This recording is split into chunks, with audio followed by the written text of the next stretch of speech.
everyone, and welcome back to my channel. If you are new here, my name is Samantha Anderson. I am a freelance artist and teacher hoping to inspire creativity. If you would like more videos like these, please take a second to like and subscribe down below. It really helps in the algorithm of YouTube to help get my videos seen to more people. If you want to receive notifications of when I go live, please make sure to hit the bell and choose all notifications. If you have any questions during or after the class, make sure to pop a comment down below and I will answer it as soon as I can. I'll be leaving timestamps down below so you can skip ahead to the start of class, but I will be sharing announcements as well as supplies, so make sure to stick around for that.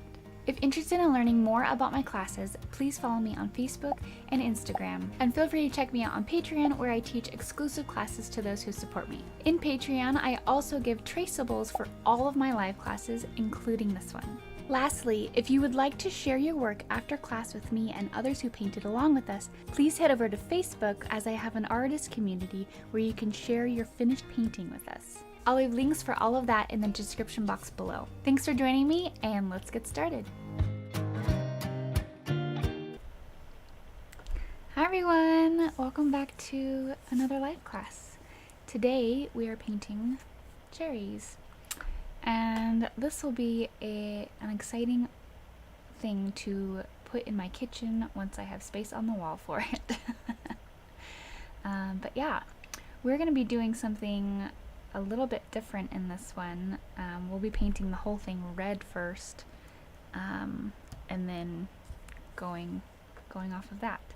So let me know if you are here painting with anyone specific, with a friend, or who you're painting with, where you're painting one, everything as usual. And yeah, we'll get going. I do have a traceable for this one if you're interested in it. I don't think I will be using one, but it is available for everyone who wants to use it. But I think that will be easier for people who are rewatching it if they just want to outline it, they don't want to draw it on how we're going to be drawing it on. So essentially what we're going to be doing is painting the whole thing red and then letting that dry a little bit and then kind of blocking in all of our cherries. So theoretically you could use the traceable for it if you wanted to, but for this class I'm going to teach how you might do it without a traceable, since I know not all of you like using a traceable or have the means to do so. So we're just gonna have fun. Hi Donna, good to have you with us. You're just gonna say trying to follow. Perfect. It's a great time to do that. I'm gonna make sure, I just realized I didn't check my input. Okay, Blue Yeti, perfect. Everything is set. How is everybody? I feel like it's been forever since I painted, because I painted not long after I painted live last time to kind of try to get ahead, and then I didn't paint since. So it's been like 1.5 weeks since I painted, which is weird. But I'm excited to paint. I'm always excited to paint. I'm going to get my paints out.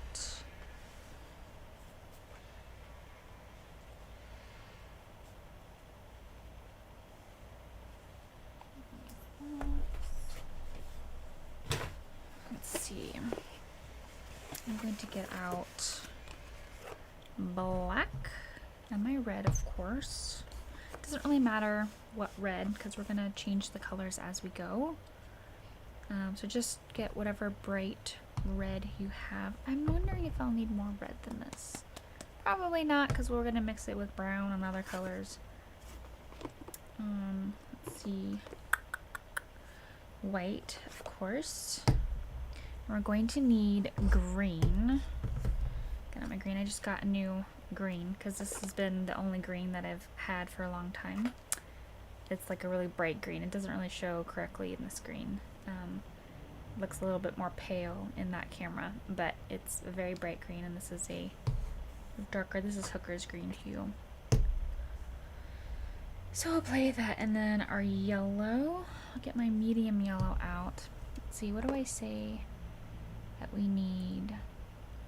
just so I'm getting out the same colors as everybody else that I told you I was going to use. And we might use different colors depending on if we need them, but we will see.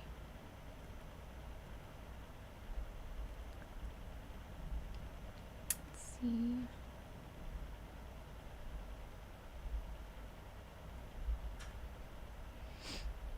Okay, I said we were going to use white, black, raw umber, which I think I'm using burnt umber. Well, I could use raw umber. Anything left? I still have some. Okay, I'll use that. Red, yellow, green. That's pretty much it. Pretty basic colors. You could use like a purple or a blue to deepen the red rather than brown, which we might. I'm gonna get out my purple. I have a very deep violet purple that I'm gonna get out just in case I want to play with the colors and different than using brown, because sometimes brown can still muddy colors up, even if I want it to be a little bit deeper rather than brown. Hi Amy, good to have you from Miami. How's the weather in Miami? That sounds lovely. I don't know why I picture nice weather in Miami. Probably because the movies or series, whenever you think of Miami, it's like beach and sun.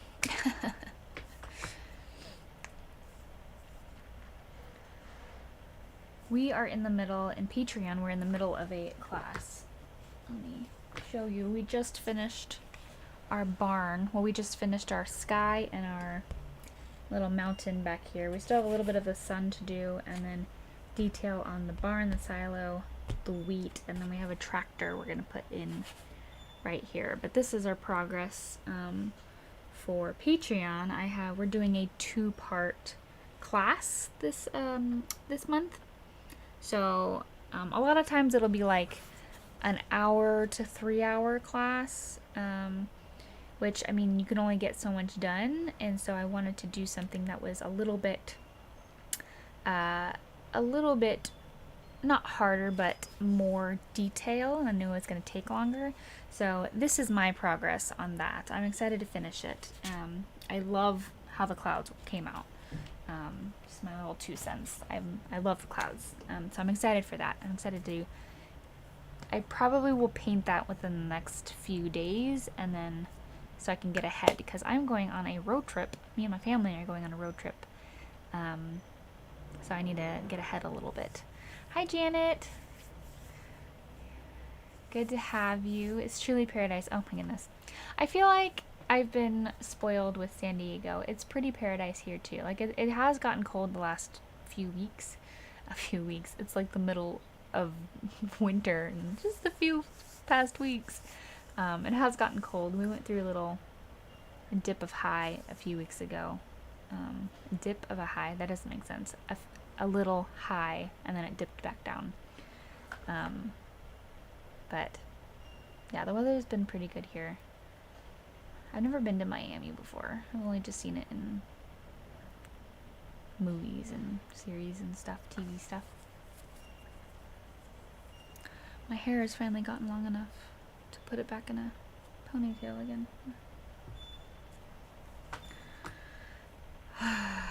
Goodness. How is everyone? Hi, Paulette. Good to. I almost said good to see you, but I can't see you. But I can picture you because I've seen you and I know what you look like. Hello.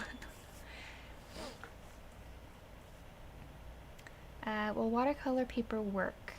And yes, I've heard San Diego weather is beautiful. Watercolor. Will watercolor paper work? Watercolor paper is thicker paper, so it's better than just like cardstock. But I mean, it should work. It won't be the same as canvas. Obviously, you have to have mindset go in with that. It's not going to be the same.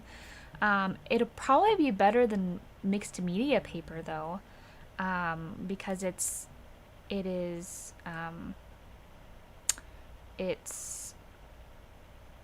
made to absorb a little bit of the water because it's watercolor paper, so it probably would be fine. I would just tape around the edges somewhere so it doesn't move, and you can just pull it off and have a clean line if you're into that. Otherwise you'll have to like flatten it when you're done. Let's see. Yeah, don't use newspaper. That will not work. That will fall apart. Hi Samantha, did your husband get the job? There were some back end things that kind of prolonged it, so we don't know yet. But thanks for asking. Yeah, we don't know yet. Never been there. San Diego is beautiful. I'm blessed to be here. Do we put on the traceable now? You can. What I was saying earlier in the class is that we're gonna paint the whole thing red. So if you do put on the traceable, you could put on the traceable and then just go over it with black so that you can see it through your red coat. And then you can go from there. I don't plan on using a traceable for this one because I want to teach it as if just anyone was looking at this picture and wanted to paint it. So I'm just going to teach how to do that. If you do want to use the traceable 100%, you could put it on now, go over it with black, so that when you put that coat on that we put on, you can still see the traceable through it. The other option is to do the red coat, and then when it dries, you can, depending on the traceable, if you have like a white chalk traceable paper or anything like that, you can do it that way. It could just kind of depends on what traceable you have. Okay, thank you. I have a stretched canvas, but very, very small. Okay, yeah. I mean, if you don't want to use the small canvas, you can use the watercolor paper. Just bear in mind it might not have like the same texture that we'll be using. It also might be harder to blend. That's one thing I will say, is that you're gonna have a hard time blending, just with any paper. I used to use a canvas paper pad, and my patrons will attest to this. Almost every single class that I had to blend while using the canvas paper, I was just like, I don't recommend this paper, don't do it, don't get it. And you know, if you get a pad, make sure it's like canvas paper, like unstretched canvas rather than paper, because even me, I had a hard time blending on it. So that would be my only thing, is that you might have troubles blending on it. So you, like with each section, you'll have to work small and work fast. Don't try to do big areas other than like the red background that we're gonna do. These are all good questions. I'm trying to think if I have any announcements. I don't think I have any announcements. It's just the second class that we have going on.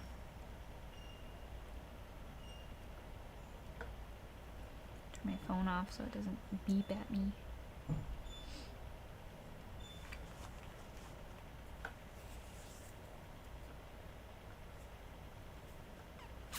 What size canvases is everybody using? I'll still be using my 11 by 14, but sometimes if I know people are using like really big canvases, it's helpful.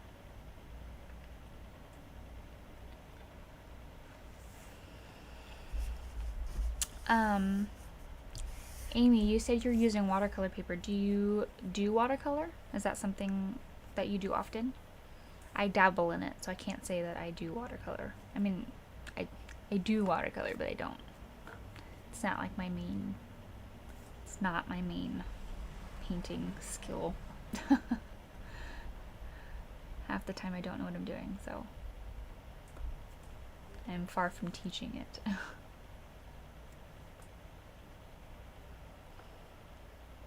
I've gotten a lot of questions about watercolor and people asking me to teach a watercolor class, and I'm just like, I don't think people understand that just because you are a quote unquote, you know, professional in one like art doesn't necessarily mean you're like professional or good at like another like related art. Like, yes, it's still painting, but like watercolor works so much, it looks way different, it works way differently.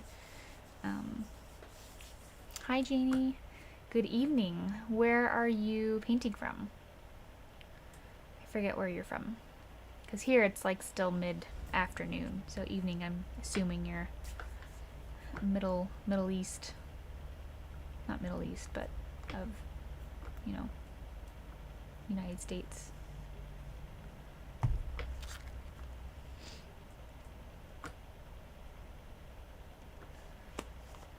If you guys have any questions about colors and stuff like that, let me know and I can answer them before we get started.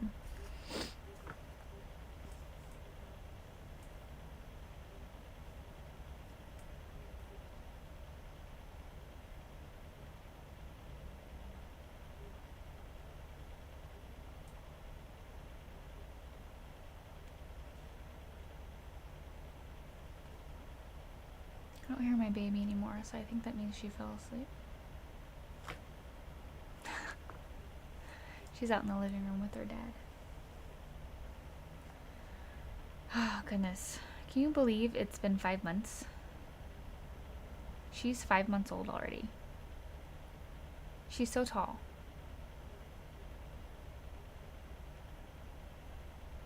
How did the time fly by so fast? Looking forward to the class. Me too. We have about just less than 10 minutes before we get started. I want to make sure everybody gets in here before we start. I don't think we've done fruit before. I'm trying to think. I think the pumpkin is like the only food item that I did. Like I think I painted some in watercolor, some like lemons and lemonade for like an art challenge last year, but I don't think we've done fruit in acrylics for an acrylic class. Correct me if I'm wrong, but I don't think we have. Are you putting the water droplets onto the cherries? Yes, I plan to. Obviously with any picture like this, it's not going to look 100% like the picture, but we're going to do our best, and I'm going to teach how a couple tips and tricks on how to achieve that. It's good to know where we're going to put the water droplets before we start painting it everywhere, but the other option is to paint the cherries like normal and then put in the different colors of the water droplets to have that effect.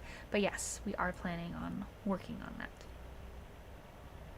I had planned to do a water, like looking out the window with rain, like a few months back, but I don't remember why I ended up picking something else over that. But I might revisit that if that interests people. I know it's a hard subject, so I might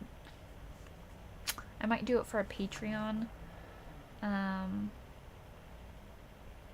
might do it for a Patreon because I can go a little bit longer than 2 hours if I need to. But I do watercolor. I like it because it's forgiving. What? No, it's not. If you go over okay, it's watercolor is forgiving in its own way. Except for things that are like you need to be white, because if you go over things that need to be white, it's like I can't fix it. I think because I'm an acrylic artist, like whites and like highlights and things like that are the last thing that I think of, versus in watercolor it has to be like the first thing you think of, and like you have to go around it all. Hi Tanya, we're talking about watercolor and acrylics and stuff. See, I think acrylics are really forgiving because You just let it dry and then you can put on another coat of something. I do like watercolor that if you put something on that like you can just dab your brush in water, dry it off, and then like pull off the color, like take it off. But once you put watercolor on a part of your page, it's like you can't make it white again. I don't know. I have mixed feelings. I think because I always feel like I'm going backwards. I'm working backwards when I do watercolor. I don't know. Amy, what's your preference? Like, do you think that, are you more of a watercolorist than an acrylic artist, or are you like trying to do more acrylics? I guess I would ask, like, what's your reasoning for, like, are you just trying to do something new, or do you like doing both? Because I like doing both. I've started watercolor because it challenges me in a different way while also being more relaxing, because I don't feel like I have to be perfect in it because I'm not teaching it. It's just like a thing. It's like an artistic outlet that I get to do. That's like I feel like it's not judged as much. Not that my paintings are judged. It's just when you're in the spotlight, when you're a teacher in the spotlight, I feel like you have to be on your game for teaching it, to know what you're doing so that you can relay that information back to other people. I'm definitely not there yet with watercolor.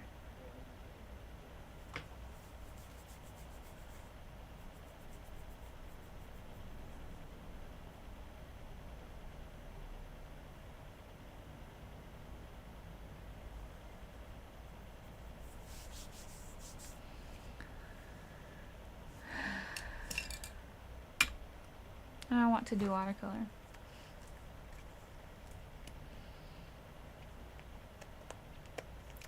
I think I might. Maybe I'll do it tomorrow. But I kind of want to do. So I'll do this in acrylics, and then I want to try the same painting in watercolor.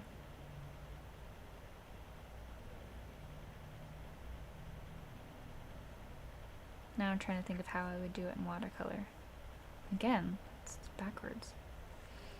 Amy, do you use anything else for like white highlights? Like, do you use acrylics or like I know I'm fairly certain that watercolor has like a specific like white highlighter that you can use.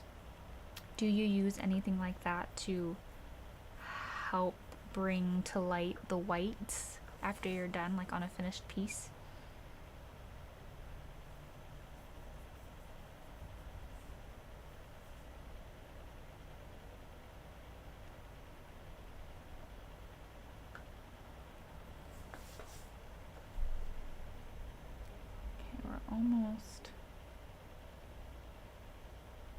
We're almost ready. LOL, why are you laughing at me? Don't laugh at me.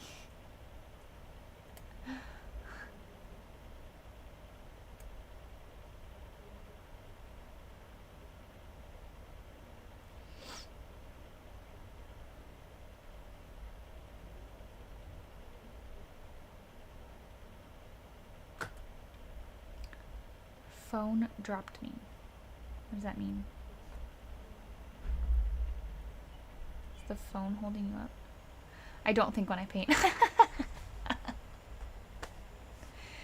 Are your paintings more like abstract? Do you draw? Do you sketch out what you paint before you paint it in watercolor? Or do you just magically paint? Because I feel like watercolor most of the time you have to know what you're painting before you paint. Lost connection. Well, thankfully we're still here, Jamie. You haven't lost us. We're still here.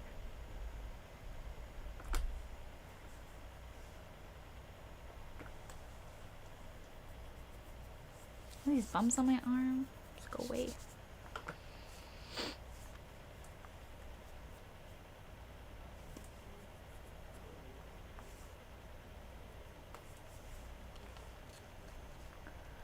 think when I paint. Goodness. If only I could not think while I paint. Although, I guess that's why I like watercolor, because I don't have to think as much. Except if I'm doing something I don't know how to do, then I'm thinking a lot. More than I would like to admit. Oh.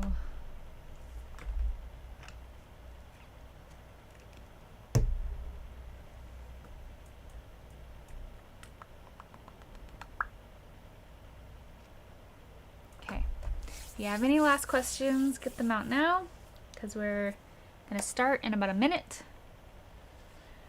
Go over supplies, go over colors of paint, all that stuff, and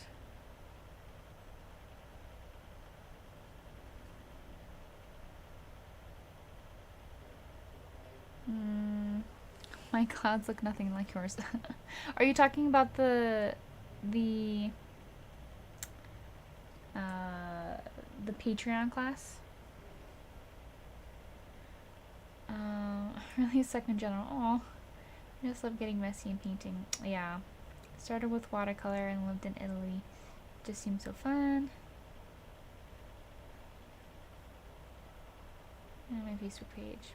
All right, I'll have to check that out later. I'm gonna copy this. Do I have it for later? Oh, that's right, you did. I thought that came out great. I don't know what you're talking about.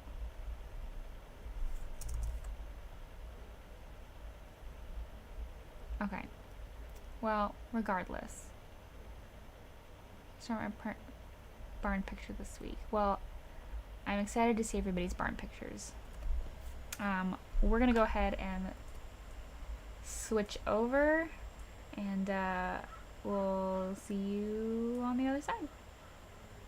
Hello everyone, and welcome back to my channel. If you are new here, my name is Samantha Anderson. I am a freelance artist and teacher hoping to inspire creativity. If you would like more videos like these, please take a second to like and subscribe down below. It really helps in the algorithm of YouTube to help get my videos seen to more people. If you want to receive notifications of when I go live, please make sure to hit the bell and choose all notifications. If you have any questions during or after the class, make sure to pop a comment down below and I will answer it as soon as I can. I'll be leaving timestamps down below so you can skip ahead to the start of class, but I will be sharing announcements as well as supplies, so make sure to stick around for that. If interested in learning more about my classes, please follow me on Facebook and Instagram, and feel free to check me out on Patreon, where I teach exclusive classes to those who support me. In Patreon, I also give traceables for all of my live classes, including this one. Lastly, if you would like to share your work after class with me and others who painted along with us, please head over to Facebook, as I have an artist community where you can share your finished painting with us. I'll leave links for all of that in the description box below. Thanks for joining me, and let's get started.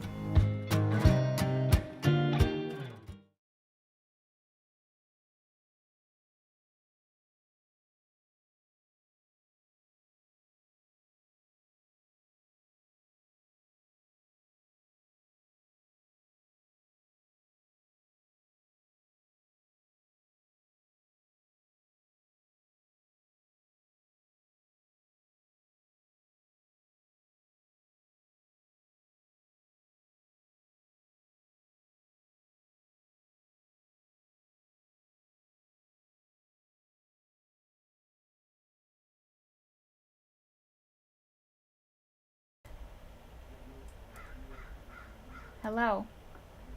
Alright, for some reason my mic wasn't on this one. You can hear me now, right? Okay, hello. Welcome back. Welcome back to another live class. What I was saying is we were going to go over our paint and our supplies, and then we'll get right to painting, okay? I have my white and my black. I will be using mostly Hippie Crafter acrylics. This is full body paint, so don't mind the little bottles. These are full body acrylics. It's not craft paint. So I have my white, my black, and then I have my raw umber, which is just a dark brown. You could use burnt umber if you wanted to. And then I have 2 different greens. You can use whichever greens you want. You can also lighten them up with white or yellow. I have my yellow in here. The yellow and the brown are mostly just to manipulate the colors, the coolness and the warmness of it, everything like that.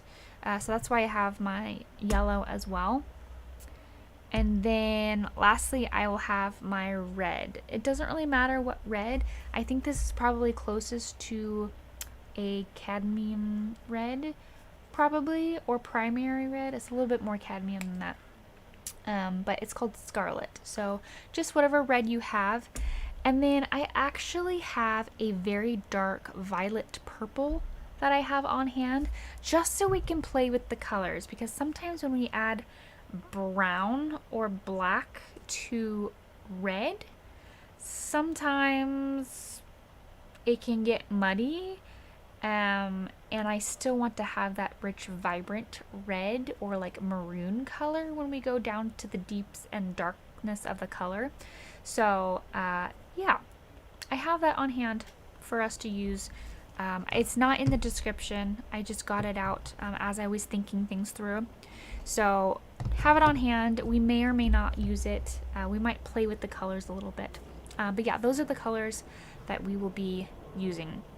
White, black, brown, yellow, red, violet if we need to, and then your greens, okay? For the canvas, Fredericks was really nice and sent me canvases. So this is their Red Label series. They're really nice. Like, I've been using for the longest time the ones from either Michaels or Hobby Lobby. There's a clear difference in quality between these. Not to say that those ones are bad, because if I didn't get sent these, or I didn't have the money for them, I would still use those. But these are stretched really nice, and they have like a thicker thing on the back, which just makes it more sturdy. Anyways, they're nice, but they gifted them to me, and yeah, I'll be using those for today. Other things I have my water, my paper towel, my palette. I have a flat palette, and then I do have a palette knife to mix paint. If you do not have one of these, I would highly recommend grabbing one. I have links in the descriptions for all the ones that I use. I use the smallest one for mixing. It saves paint. It also saves your water from getting super muddy before you even start painting. So there's that. And then I have my brushes. I also have a link in the description for that, the specific one that I use. It's just a like $15 to $20 kit off of Amazon. I've been using it for the last year and a half.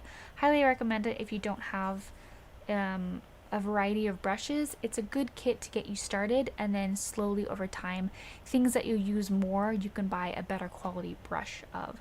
For instance, I've gotten over the last year, I've gotten fan brushes, better fan brushes, because that one's nylon and I need a hog brush for a lot of the fan brushing that you do. So I bought that, and then the only other thing that I've felt like I've needed to buy is liner brushes. And that's mainly because I've used that liner brush for a while and it's gotten old. It's not that it wasn't good, it just got old and sometimes you gotta replace them. But that's the only thing that I've bought. I'm still using that $20 kit, $15 kit, however much it was when I bought it. So highly recommend it if you don't have a variety of brushes. It's a good starter kit.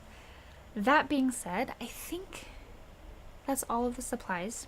Does anybody have any questions? Other than that, we can get started. I do have the traceable if you would like to use it. I will be teaching how to draw this, paint it from scratch without a traceable. But if you want it, I do have it available for anyone who wants to just use the traceable, and you don't have to worry about spacing and all things like that. The only thing I always say is if you are using a traceable, I would put it on now and then go over with a dark color, like either a dark brown or a black. Go over with a liner brush all your lines, so that when we do this first coat, we're going to be painting the entire thing red. When you go over that, you'll still be able to see your traceable through your red coat. Okay, so that would be my suggestion if you are using the traceable, which some people say it's cheating. Don't believe them. It's not cheating. It's just another useful tool that we get to use. Okay, I think we are ready to paint. Let me go ahead and just fix all of my little things behind the scenes so I have a bigger screen I can work off of. Okay, I think we're all good. All right, let's go ahead and get started. Yay! Okay, so like I said before, the first thing we're going to be doing is painting the whole thing red. We are going to paint it the medium, like the medium color that we see, the red color that we see is going to be like a medium to dark sort of maroon color. So the first things first is we are going to make that color. We're going to make enough to go over the whole thing, okay? So I'm going to get out my red. Good amount of red. And then I'm going to get out some purple, brown, and black. Just little bits of each of this. I want to sort of play with the colors to see which colors make the best maroon color, and I have a feeling it's going to be a mix between the brown and the violet.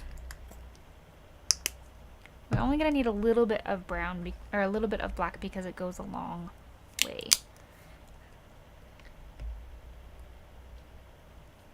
And this also looks like black, but I promise it's purple. It's just very, very dark. So I'm just going to use this whole red.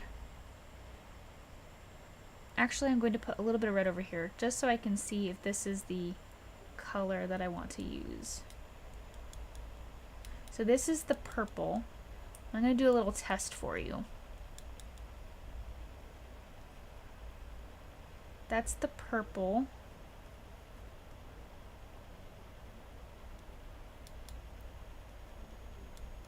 This is the black. Let me add a little bit of red so I can even out the saturation. Okay. And then this is going to be the brown.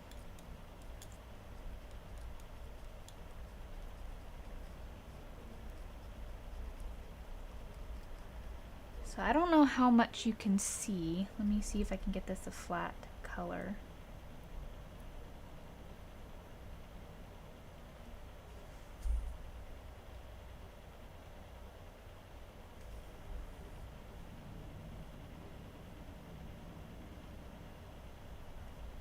Now obviously the colors, like, don't mind the darkness of the colors, but if you look at these, like the actual colors of them, this has the richest red color, the one used with the purple. The brown and the purple are very, very similar. This one just looks dark and a little muddy, I would say, the black. But the purple one it keeps the red tint in it a little bit more. Probably because it's closest to the actual color. It's just a very, very dark version of it. So I think I like this one the best, and I'm going to use the purple. If you don't have a really dark purple, then I would say use your brown, use your raw umber for it, and that'll get you the closest. We probably will use black at some point to darken things around the edges, but for our main color, we don't want to take out the brightness of the red. So let's go ahead. I'm just going to mix this purple in with the red over here. And you can do this at home. If you're like, oh, I don't know what color I should darken something with, do a little test for yourself. Do it, you know, a couple different colors and see which one you like best before you go and, you know, waste a whole bunch of paint making a color you don't want to use. And I think we actually might even use more red than this. I think I might need more because I'm using an 11 by 14 canvas, which is a fairly large canvas to coat with just one color. So make sure you have a good amount of this color.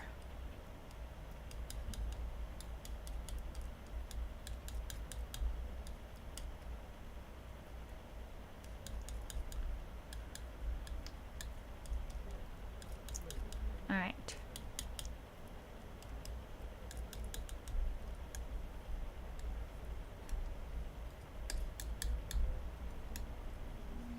There we go. Have my chunk of red. And even if you have a little bit of red left over, we can brighten that up or darken it up to paint with it later, okay? So let's go ahead and grab a large, just filbert brush. If you don't have a large filbert brush, you can use a large flat brush or a wash brush. Hi Lynn, good to have you here. So a filbert brush is simply a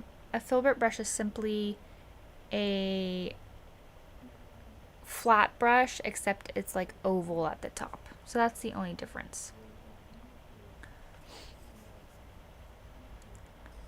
So I'm going to take this red color, which again is my red, lots and lots of red, and then I mixed dark purple with it. Again, if you don't have dark purple, use your brown, use your dark brown for it. And I'm going to dip my paintbrush in the water and then dab it off so it's not so that it's not dripping. I don't want to put too much water in this paint because I want it to be fairly solid when I'm going through it. And this will help later when we're putting on our second coat of everything.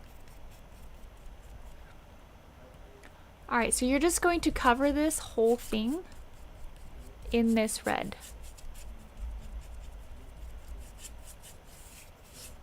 I'm going to do my sides first so that I don't forget them and I don't have to worry about them.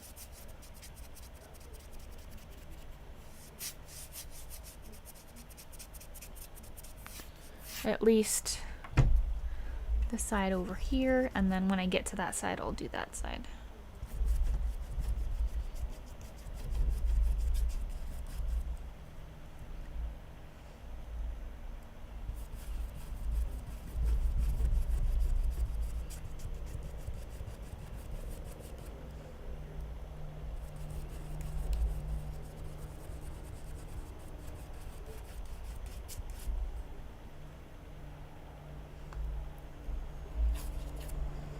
If you have a bigger brush and you're using like a bigger canvas, feel free to use a bigger brush on this. It'll make the process way faster and it'll be easier to smooth things out and make sure that you don't have a whole lot of lines. But something you can use to help smooth out those lines is once you get your color on your canvas, you're just going to go all the way across in swooping motions all the way across the canvas, and that will help blend everything in so that it's a little bit so that's not, you know, you don't see as much you don't see as many brush strokes. There we go.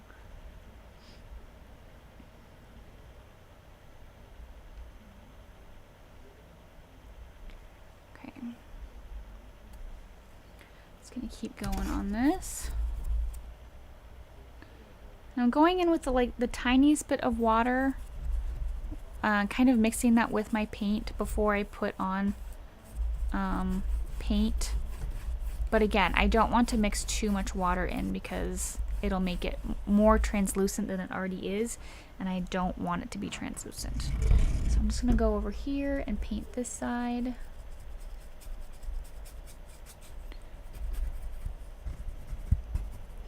That'll help me see all these places that I didn't quite get in the canvas.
A way that you can help ensure that all of your paint gets inside your little crevices of the texture is to go in little crisscross motions.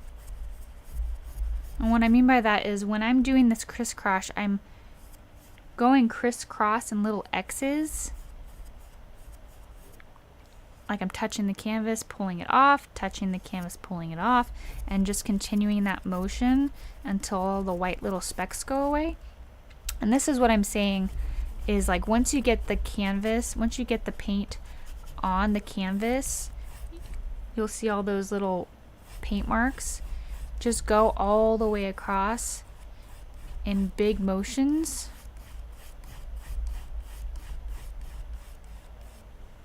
And that will help just blend it all together.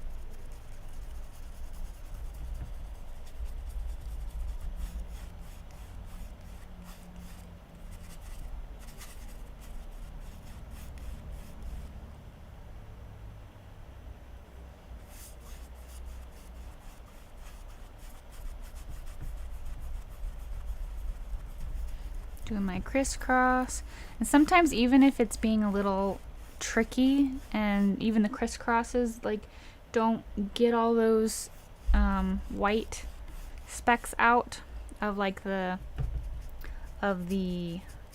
canvas, sometimes you can wiggle your brush like up. Usually you paint in this direction, you paint down, and you know, in concordance with your brush, you paint away from the bristles. Sometimes if you wiggle your brush kind of against the grain, against your bristles, it'll like it'll dig into the canvas, and it will help get into all those crevices.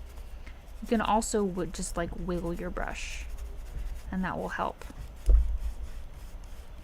there's a couple different ways that you can help get the paint on there.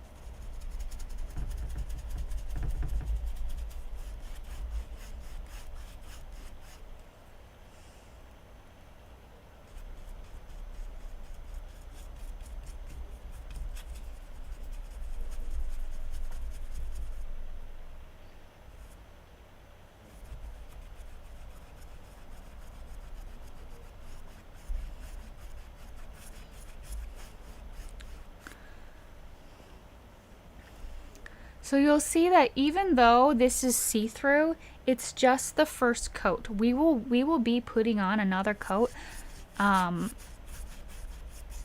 as we kind of figure out where everything is going. So even if it's not, you know, perfectly red and not see-through and all that stuff, don't worry about it too much. Like Amy, if you do, or Allison, is it Allison? Okay, Allison, if you do need to put on another coat, that's okay, but you will have to wait until it fully dries before you do that, which might put you behind a little bit. You'll probably be fine. You can put on a little bit more paint, just try not to put too much water on it and it will dry.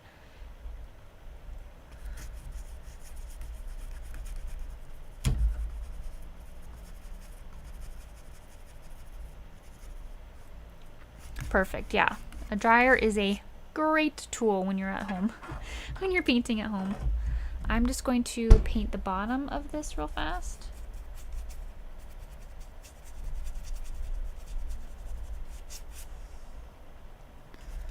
And it looks like I had the perfect amount of paint that I made.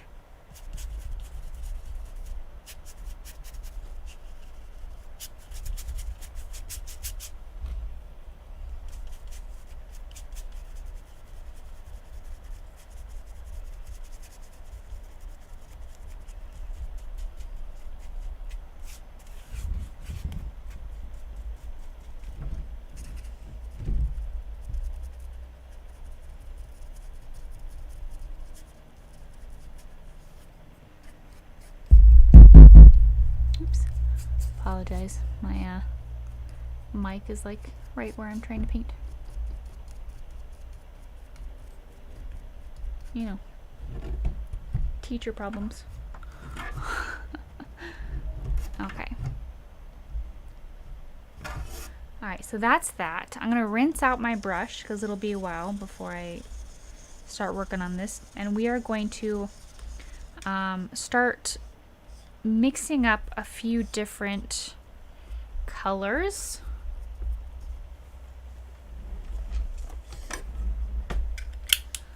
Because it is dry where I am, I'm going to just remove this excess paint because it's going to dry up and then get into my new paint, and I don't want to deal with that. So I'm just going to remove that. Perfect, so now I have all this space. Alright, so while this dries, we are going to mix up our next coats essentially. We're gonna mix up this red again, a darker red that's kind of like the medium in between this color and black, and then we're gonna do like a lighter red that's gonna be kind of the highlight. So it's gonna be pretty much this color and a little bit of white. And we're just going to, after we do that, we're gonna figure out where everything is going. Now, if you did do a, sorry, I was reading Tanya's comment. Do you get paint on it? My mic, I don't think I've gotten paint on it yet. It's mostly been, I have some speckles on it from when I used to have it on my desk before I hung it. I usually just hit it with either my hand or like my paintbrush. I'll just whack it. Anyway, so if you did do the traceable, you should still see, if you went over it with black, you should still see where it is, in which case you can skip the step where we're, you know, trying to figure out where everything is. But yeah, I have paint on the handle.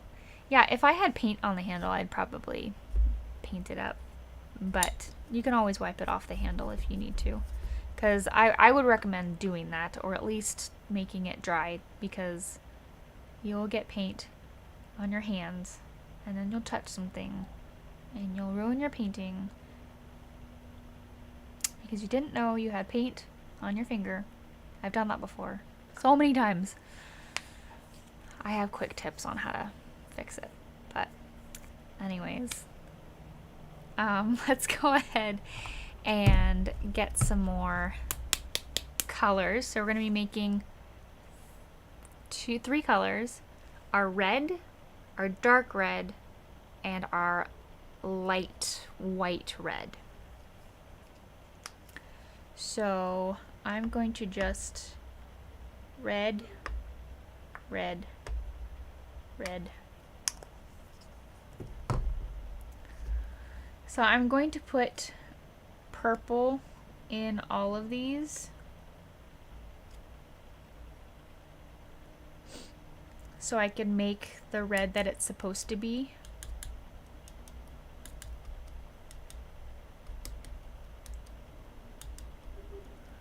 So here's like the main red color. Okay. Make sure it's all mixed together.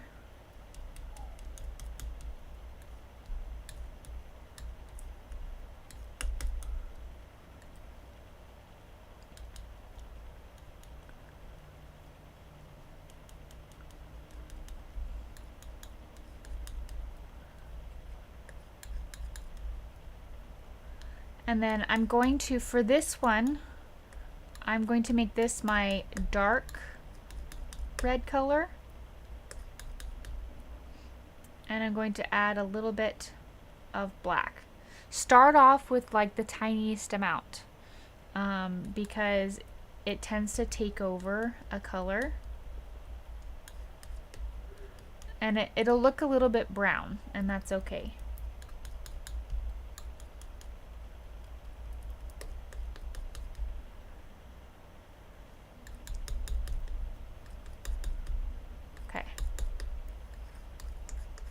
It's like a dark maroon brown color. And then we have this color, which we are going to make into our white.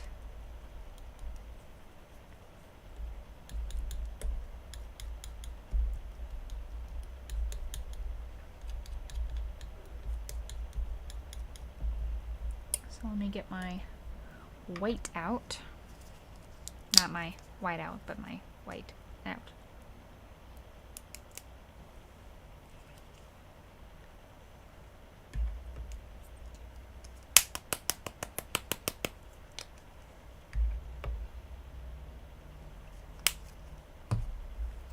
And I'm just going to grab a little bit of this.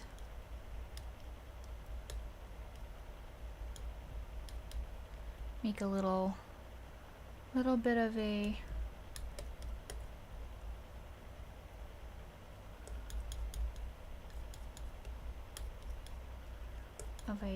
whiter red. I think that's pretty much all we need. There's not a huge color difference. There's not difference. There you go. I was trying to say differentiate, but that didn't make sense. There's not a huge difference in the color of the, the lighter color of the white, the whiter red, but a little bit goes a long way. It's there. Okay, so now that we did that, this is on the drier side, so we can start kind of figuring out where we want things. I'm going to grab a round brush. Let's see, I'll just grab the small round brush, and I'm going to map out where I want these cherries. I'm gonna get it wet. I'm going to grab this darker red, and I'm going to use that. I'm going to grab some water, mix it in just a little bit. I'm not mixing it in the entire thing. I'm just getting some water and mixing it in a small portion of it. And the first cherry is about here. So I'm just going to sort of map out a little bit of where I want this cherry. I'm just doing it in little strokes so I can change the course at any time.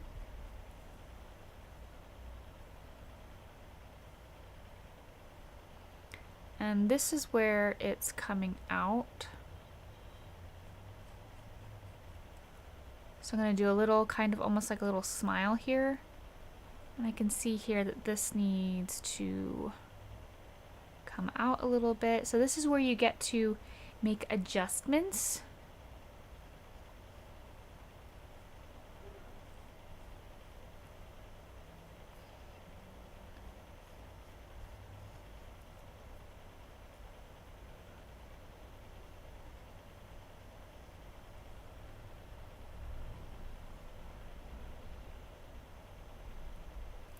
And just so you can see it on the screen more, I'm gonna darken this just a tad bit. A little bit more water.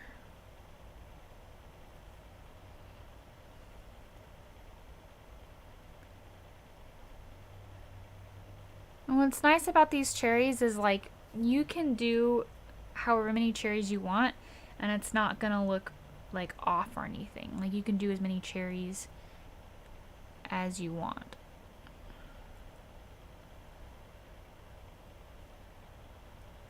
Kind of comes out a little bit here.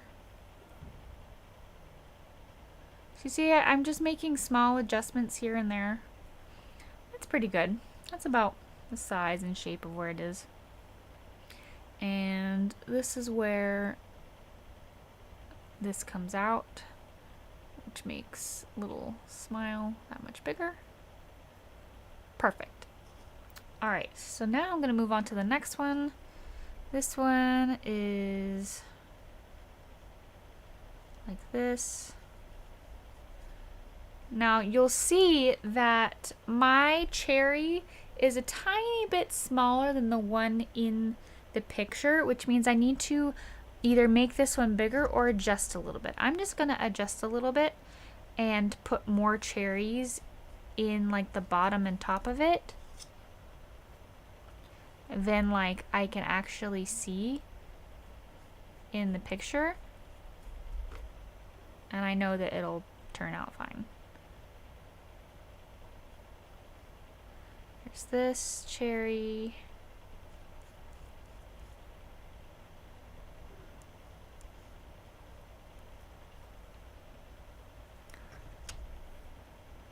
There's a cherry that's here. So you're just gonna fill in this whole area.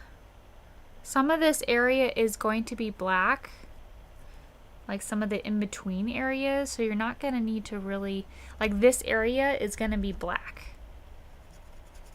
So if you need to like fill it in with your color so you can like wrap your mind around it, that's totally fine. Like maybe this area is black for me. Does that make sense?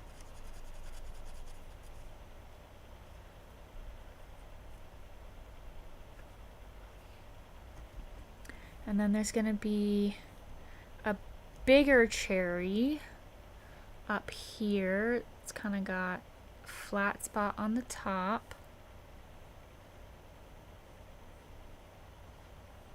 And goes behind this cherry. Bear in mind that all of these cherries are kind of like a little bit on top of each other. So when you draw them in, don't make them like perfectly adjacent to each other. So you can see all the circles, make them overlap each other. So for instance, this one comes out over here and wraps around. I'm just in little tiny bits drawing this little circle. I'm going to bring it in just a little bit more.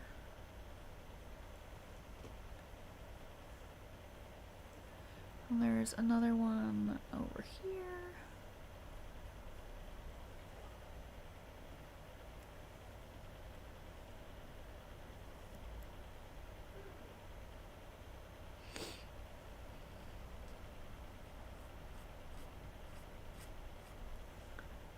This whole area is going to be black with the exception of this little, there's a little green stem that's coming out of this guy.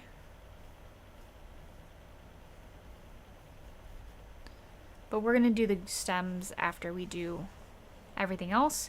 So don't worry too much about the stems right now. So right now I'm just going to cover this up because I know that it's going to be black.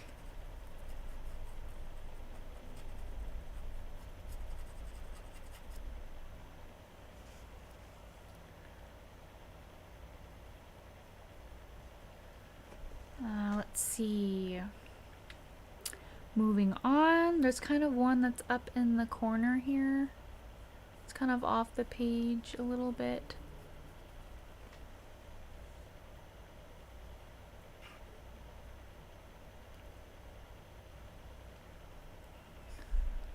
There's one. So if when I'm looking at this, a lot of the times when I'm sketching out something and I'm going off of a reference, I'm trying to look at where the touch points are. For instance, this is where the stem is going to be. Okay, now if this is the stem, now again, I'm not worrying about the stem right now. I'm not really painting it in for that purpose, but it goes up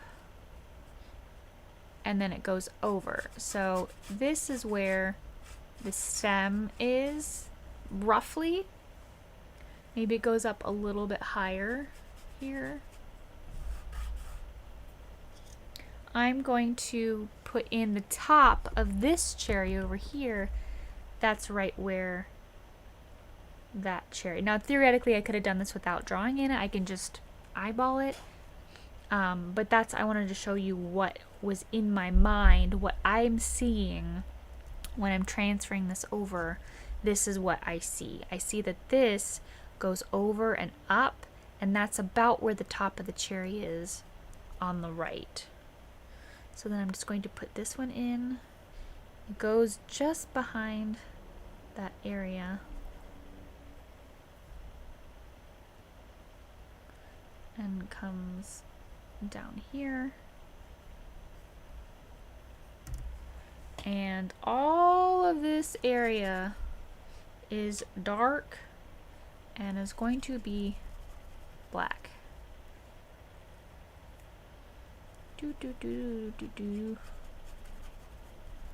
Yay, it's all stuff we don't really have to worry about. Then there's like, this part isn't totally black, but it's, I feel like it's close to it. This is for the most part black.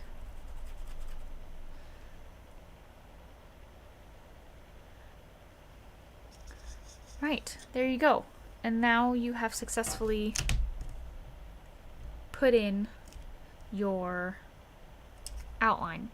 This over here is, there's going to be a stem coming up here. And this is like, for the most part, just a dark color. So we'll get to that.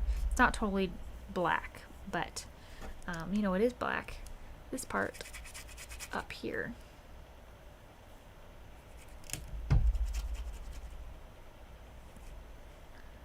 This part is going to be black.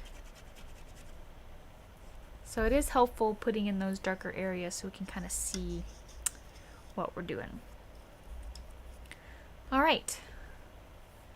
So now what we are going to do is we are going to put in another layer of our red and start blocking in a little bit of where these different colors are. So I'm going to start off with my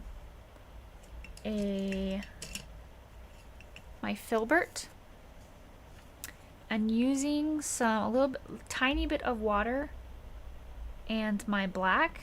I'm just going to reinforce these dark sections just so I can get a better idea of really where everything is.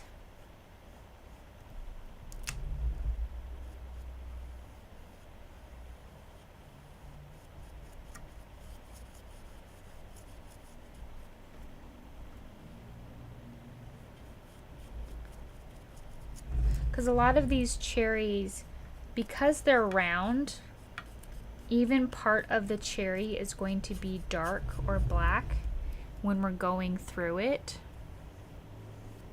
So to have like a black to fade into is going to be helpful.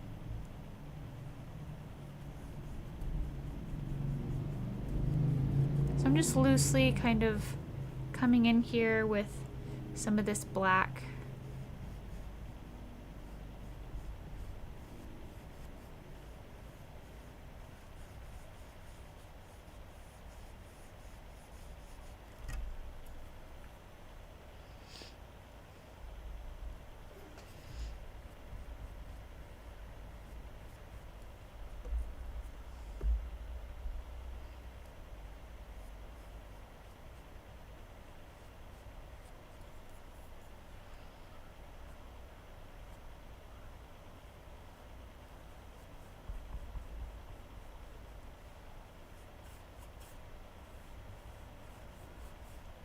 For this area, I'm gonna go over it with the dark red.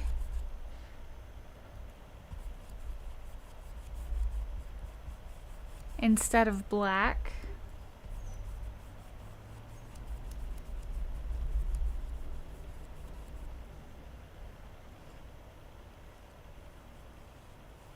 At least in the middle area.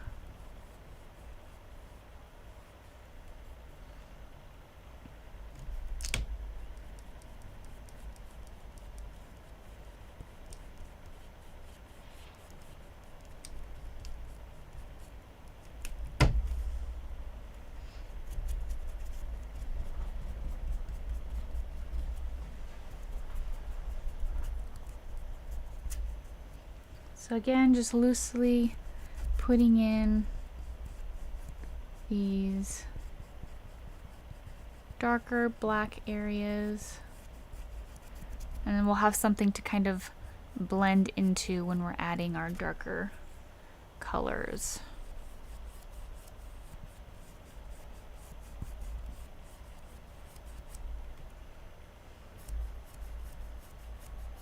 And you can even kind of fade out some of the edges.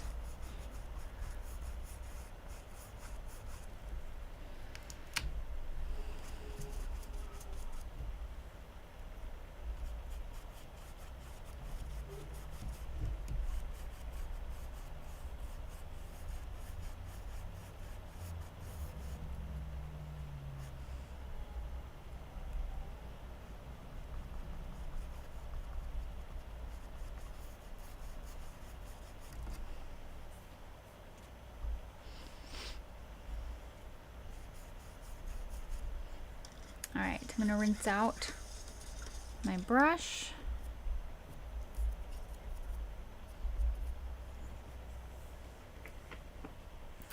Alright, so I want you to, right now, ignore the white highlights and the droplets, okay? For this first thing, we're just going to get the main color of the cherries. So when looking at this, I want you to picture just two colors for right now. You have, well, three sort of, but two colors mainly. You have your main color, and then you have the reflective color, which is this lighter kind of pinkish red color, okay? So the main color, we're going to go, so I'll show you what I mean. Let's see, we're gonna do this one right here. I'm going to do my main red color. So I'm gonna do it, main right here. Get a second coat of that main color on there, mostly just in the middle part here. Then I'm going to go into my medium to dark color and blend it just on the outside. And if I feel like it needs to be blended more, I can add some black. So I have my dark color that I'm going into right here.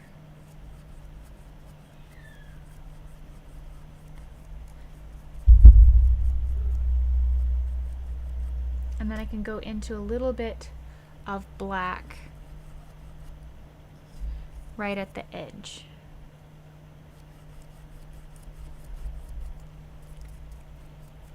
And then using the paint on your brush in little strokes, the more you go over something, the more it's going to blend, and you can just blend it up. So that's like the main technique and the main color that we're going to use. So now I can rinse this out and come back over with a little bit of this kind of pinky white red.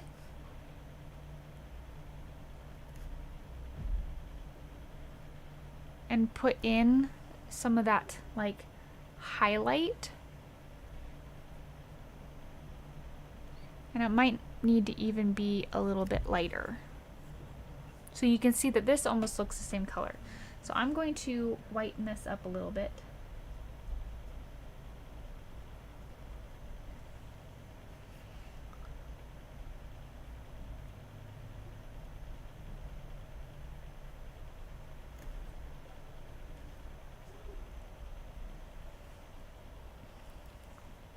That, and there's a little bit of highlight on this side. Kind of comes around.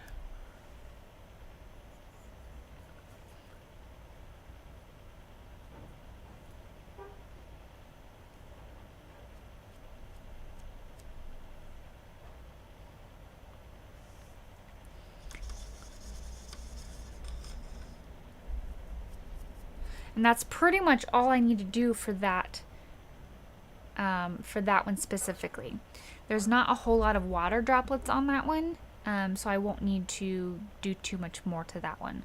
So I'm just going to work from back to front doing that. So now I'm going to work on this one because this one is behind our main cherry and the one on the bottom. So I'm going to, let's see, I'm going to work my way from the middle outwards. So I'm gonna ignore the white. I'm just gonna focus on the colors I see. And there's not a whole lot of this bright red color. It's mostly the dark color around it. And then it goes into the dark black. So I'm just going to get some black and start blending it in.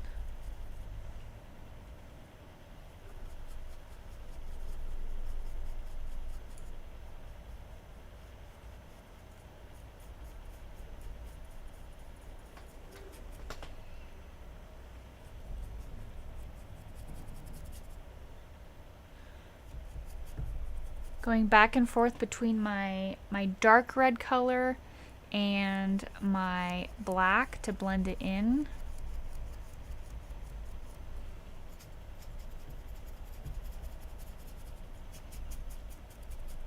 Again, I'm ignoring the white right now.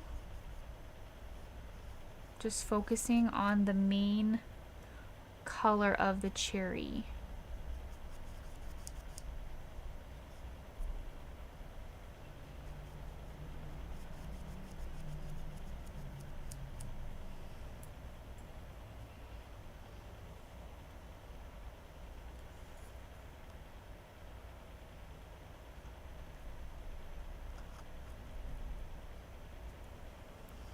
And to give this cherry a little bit more of an edge, I just took some black and gave it a line.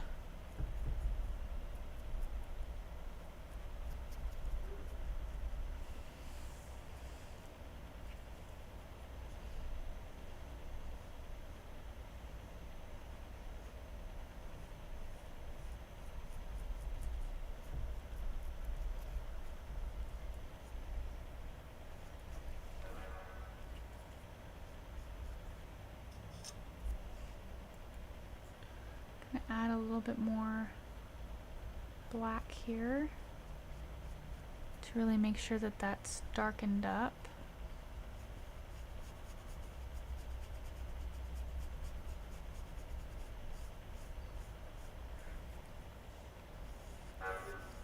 Now I'm going to start on this one, the one at the very bottom. Start by pulling in some of that black. I'm going to go into my dark red. And I'm not rinsing out my brush, I'm just going straight into that color.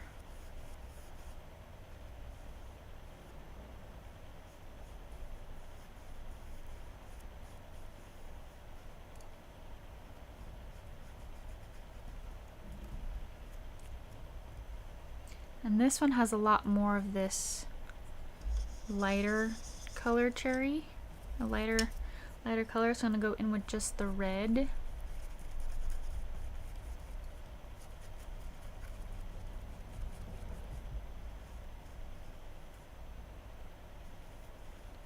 And I'm going to blend this portion right here. Sometimes if you go back and forth, you can blend it together. And then go a little stroke. So what I mean by that here, let me show you. So if I want to blend together these two reds here, I can go back and forth, side to side, and then do a stroke like this to blend it all.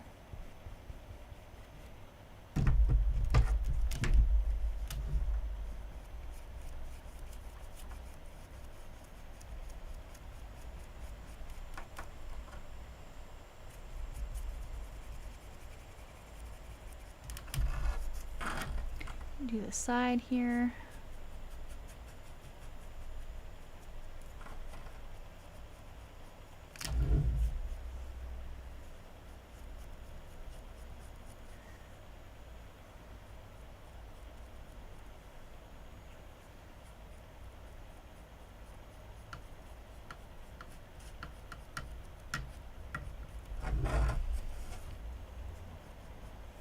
Oops. Had some black on my brush.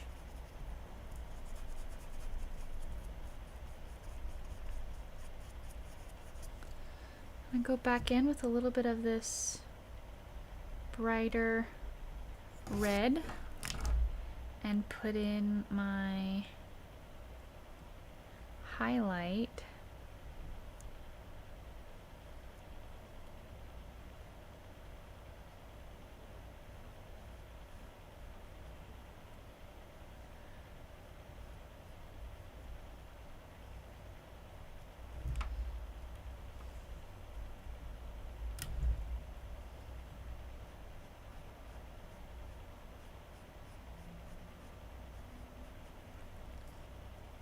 It almost seems like the highlight is a little bit whiter, closer to the right side of the cherry, and then it kind of blends in a little bit more.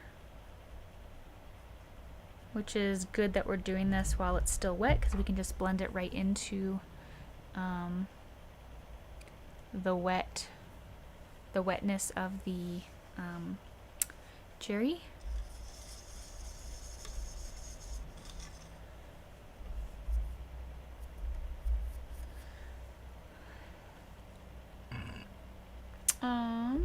I'm going to do a little bit more of my black here.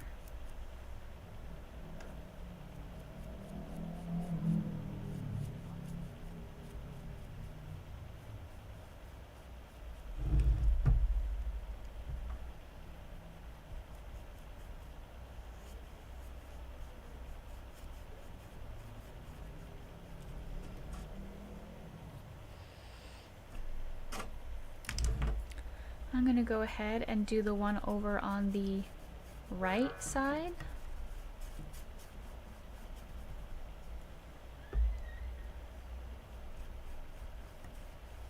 I start with my black, go into my dark red color,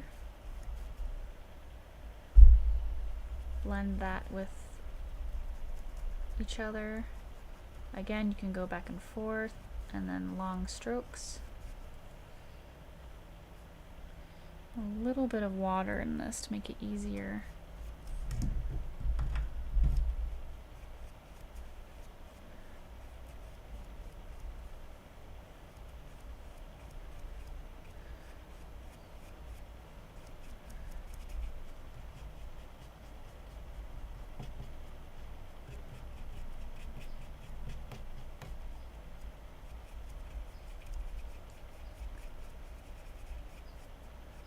It's got a little bit of a lighter spot on the top right.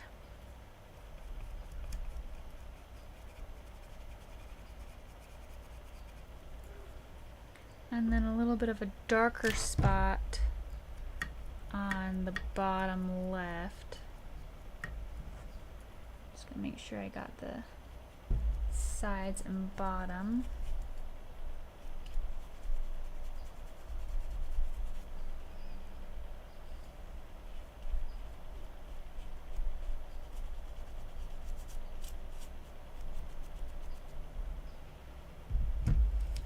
Go in with just my pure red here, just my lighter red. Blend that in a little bit. And then I have the tiniest bit of a reflection here at the bottom.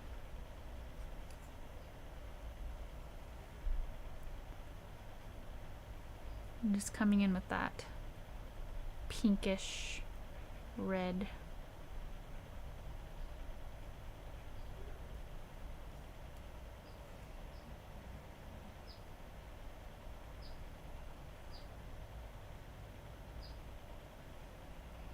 And the areas that I see a highlight.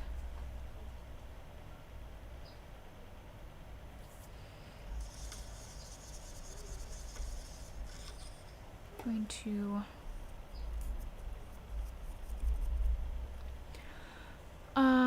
I'm going to make sure that I have this section right here done, and I have to do this side right here. Also need to get more black out.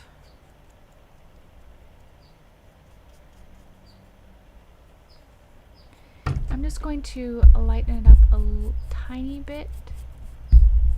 It's kind of hard to see, but it's there. And I'm going to do, let's see, let me get out my more black and then we can continue.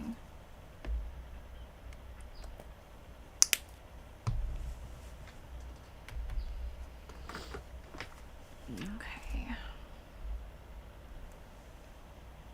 I'm gonna do this top one here. Just mostly this darker red color.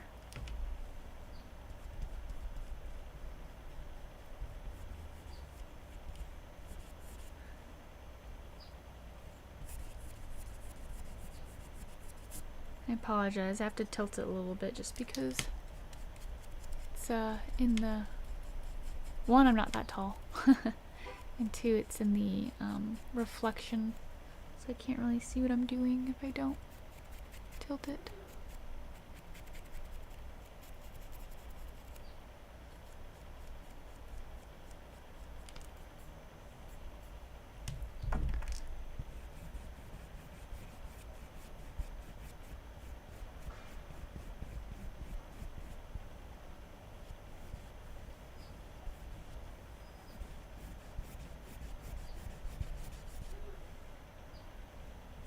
Going in with my different colors.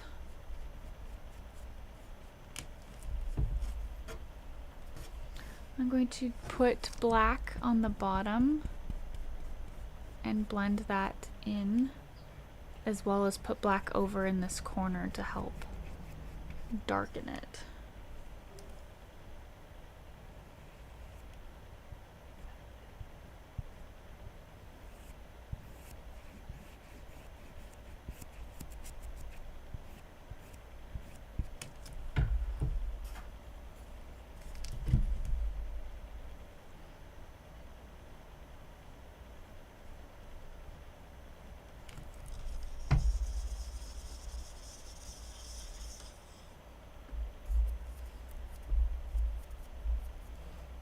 Okay, it's a little bit lighter up to the top of it, like the top of it here, so I'm just going to put in that lighter. It'll help kind of define the outside of it.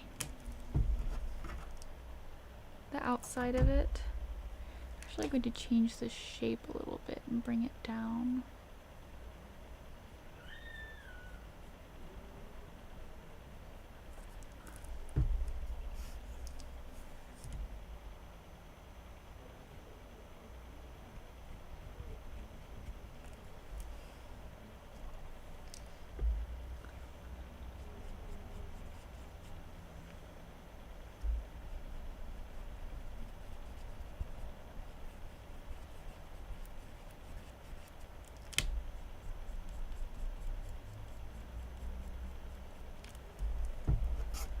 Alright,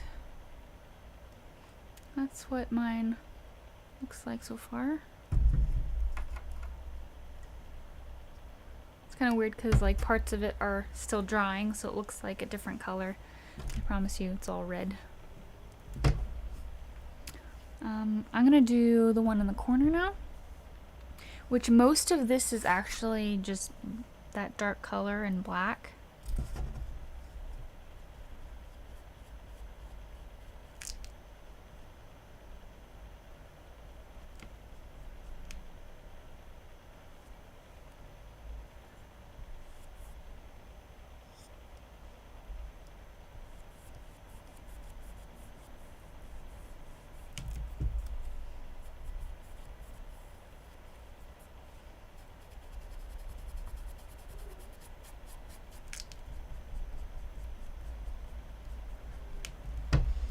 I'm gonna go into our darker red.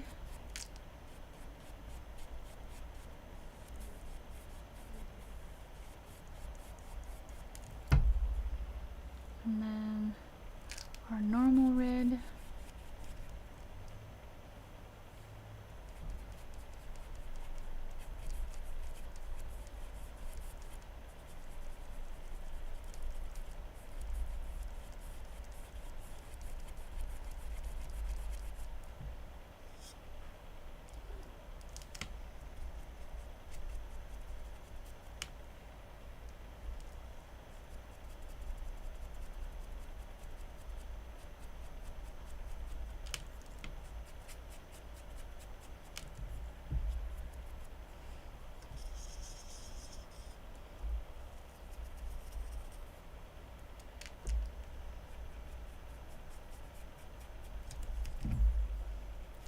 Sure I got this side of the canvas.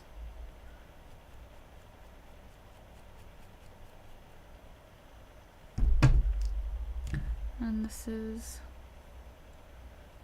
what it looks like so far.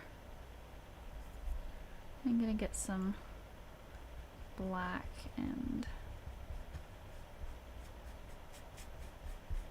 carve out this area more.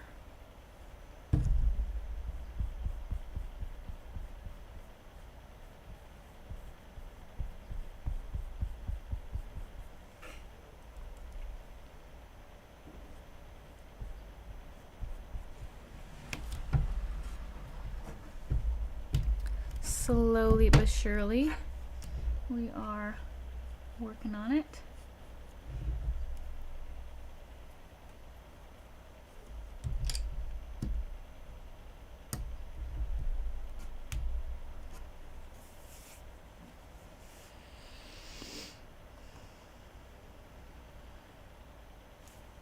Right, apologize for the reflection. Can't really do much about that. But let's see.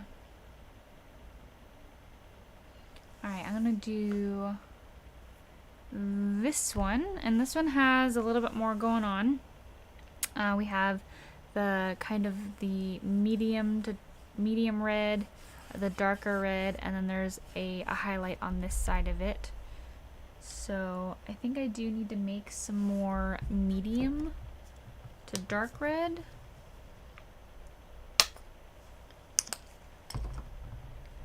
And I'm out of purple.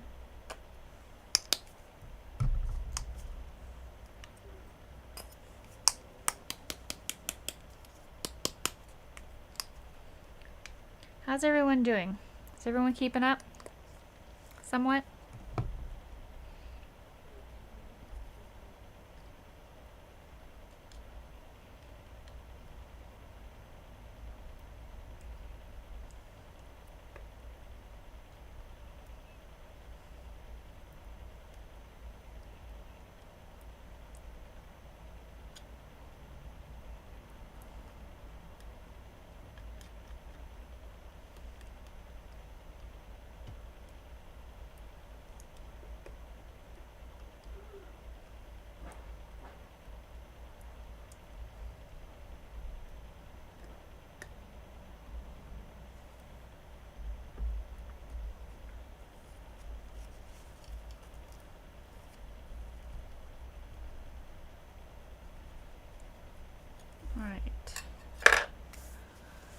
So I'm gonna go into this one. I'm gonna start with the black and dark undertones.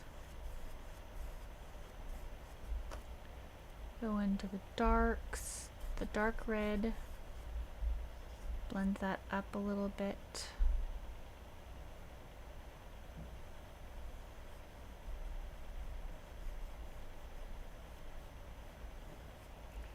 It's mostly on this side that it's dark.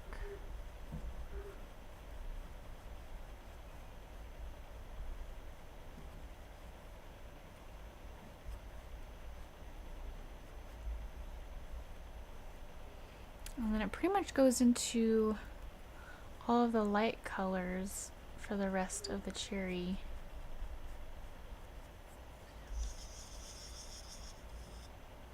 Rinse out my brush, grab some of these lighter colors.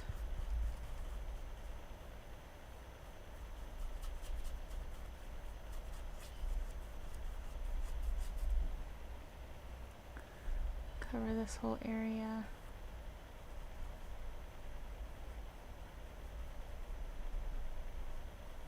And then try to blend that together as much as possible.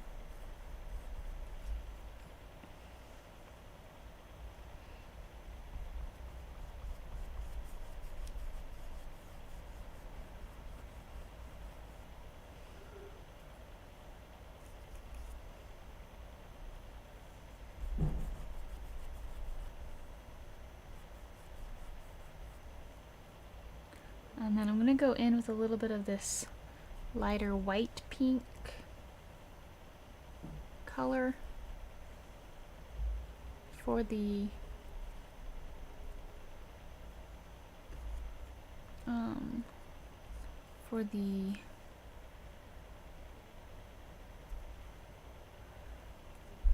whatchamacallit, the reflection.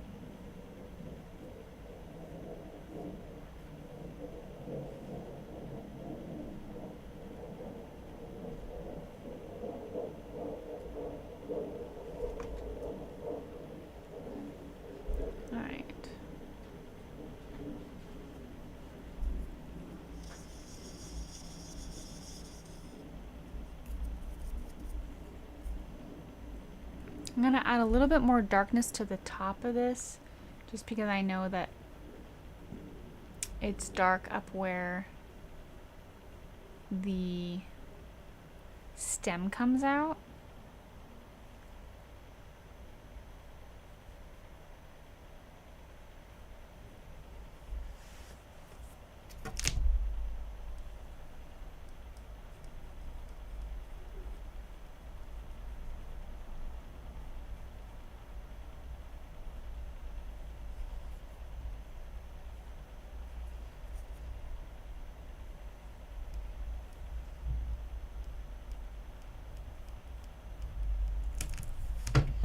Going to mimic this on the outer edge.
we're going to, let's see, let's go ahead and do this one down here.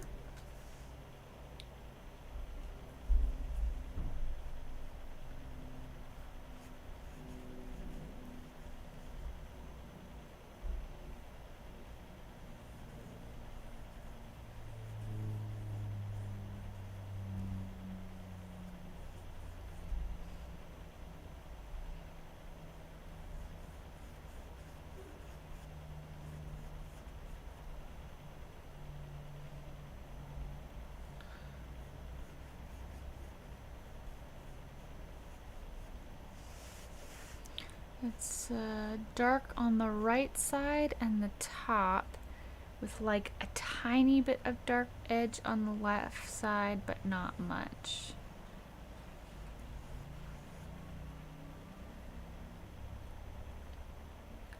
I'm just gonna go straight in with this lighter color.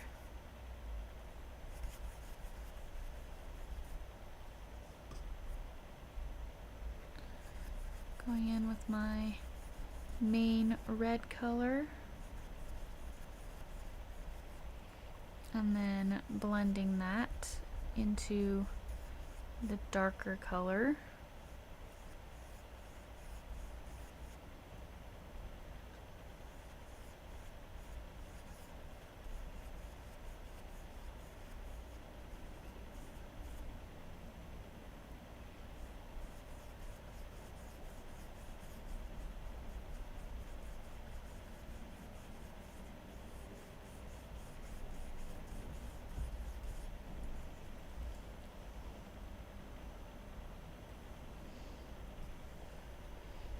And the reflection over here is dark because there's a cherry that's right next to it.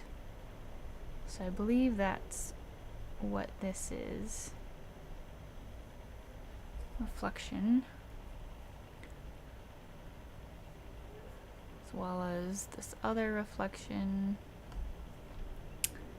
And I'm going to grab my lighter color, kind of the pinkish red color we've been using, and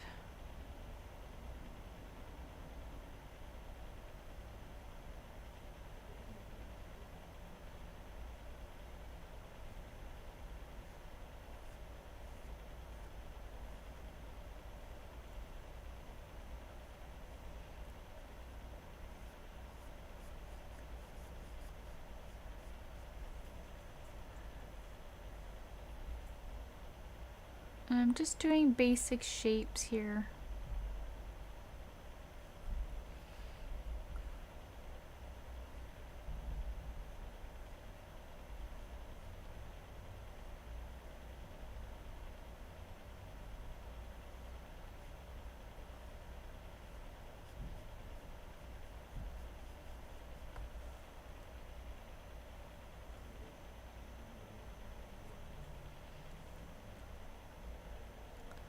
Kind of a little dot over here.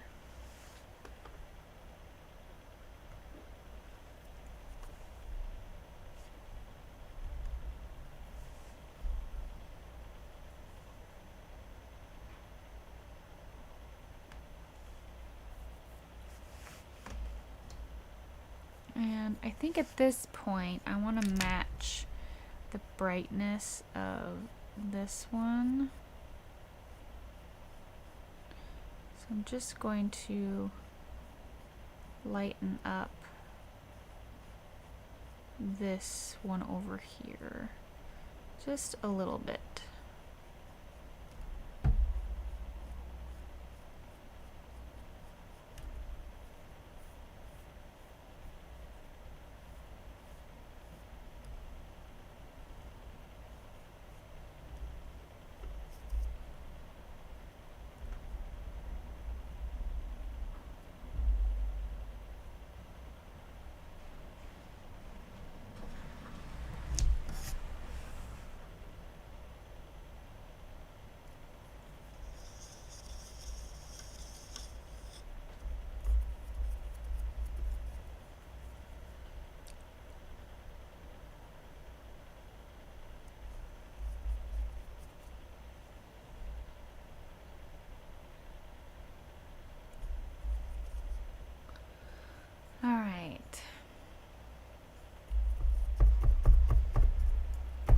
almost want to add a little bit of texture to some of these closer ones.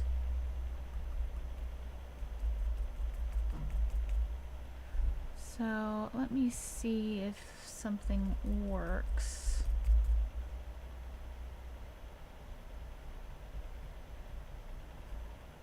Just adding a little bit of spotted texture.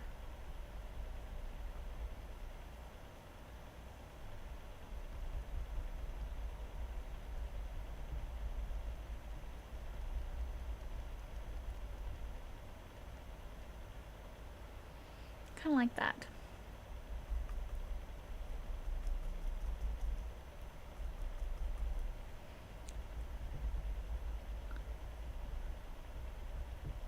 Alright, so this is an added step if you want to do it. You can add some texture. I'll probably do it more after I'm done with all of the steps. In terms of like I still have 2 cherries to do. But just adding some cherry texture. Alright, I'll finish that when we're done with the other 2. Alright, so I still have 2 main ones, so I'm going to do this one. I'm going to get my main cherry color. Most of this is the main cherry color.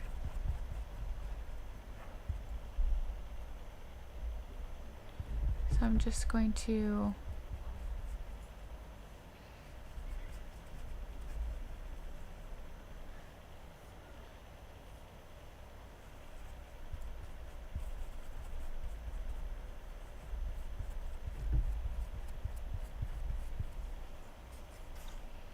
and add just a little bit of the darker color when I get to the edge.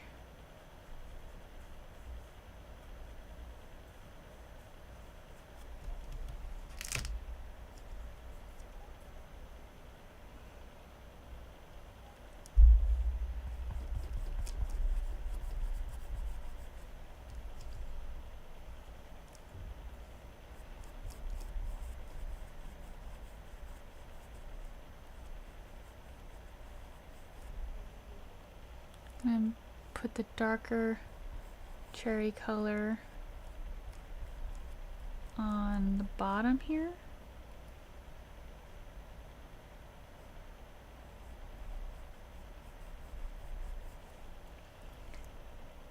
A tiny bit on the right and a little bit on the top.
Alright, now that I have a little bit of this dark color in here, I'll go in with that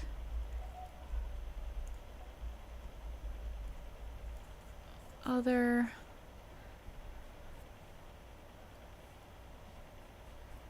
color and just kind of put this in this general area.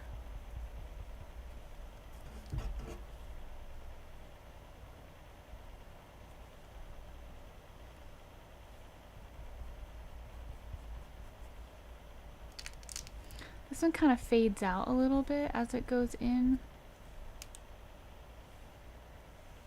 It's also got some points to it.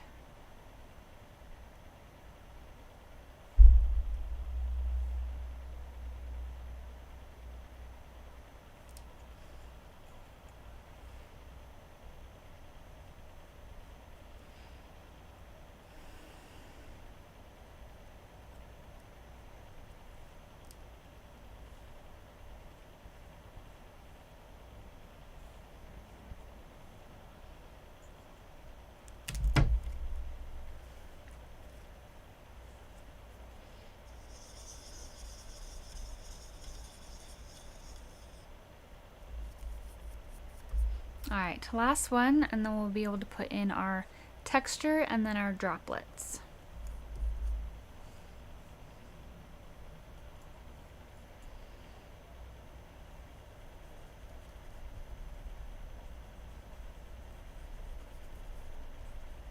Just gonna put my main color in here.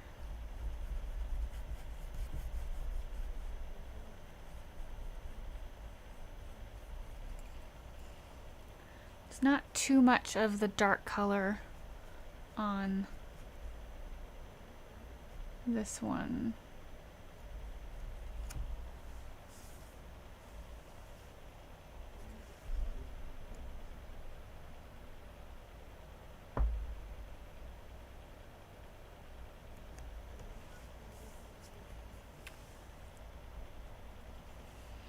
Starts to become dark a little bit.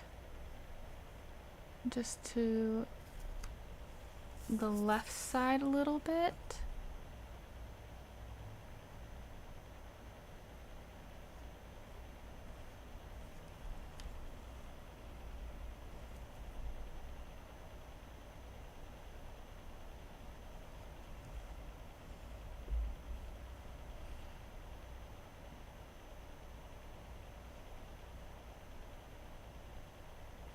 Putting just a slight line of black to differentiate between the one right behind it.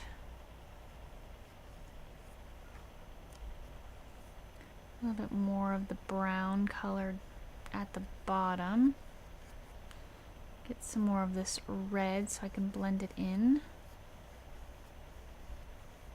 If something ever isn't blending in, just grab the color that you're trying to blend into, and that will help.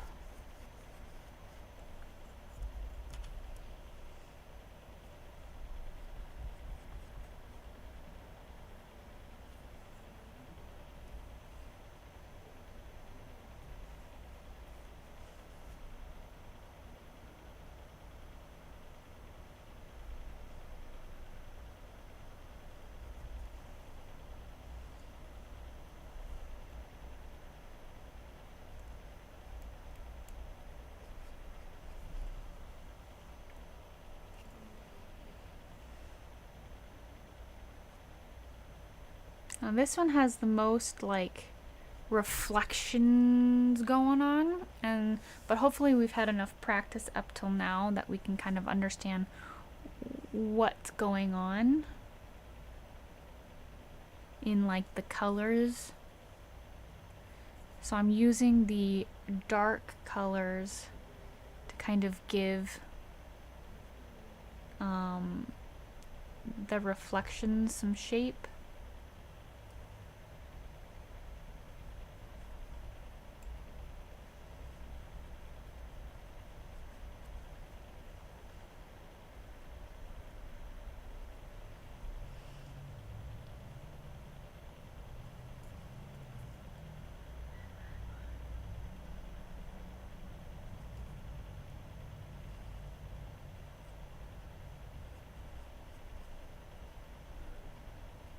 Kind of like a darker area over here.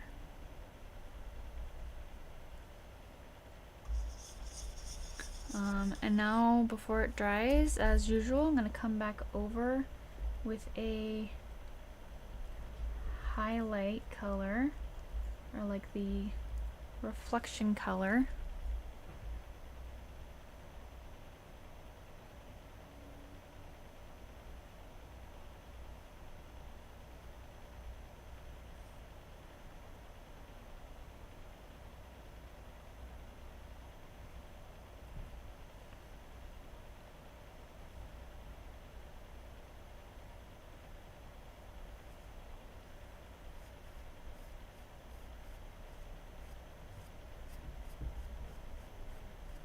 going to brush this over,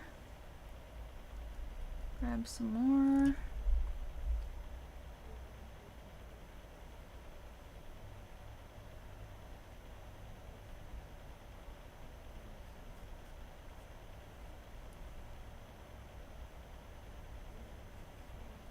I'm just kind of trying to follow the shapes that I see in the picture. It doesn't have to be perfect, but just kind of get it in there.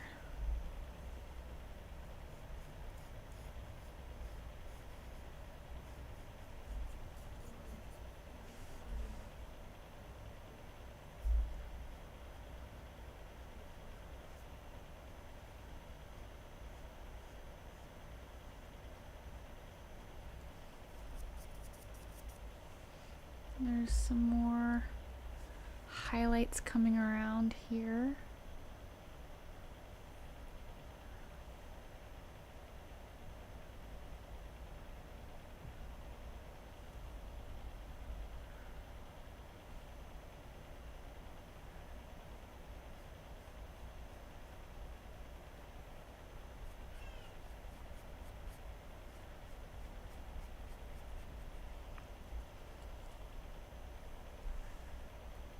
Some more to all the little highlights that I see.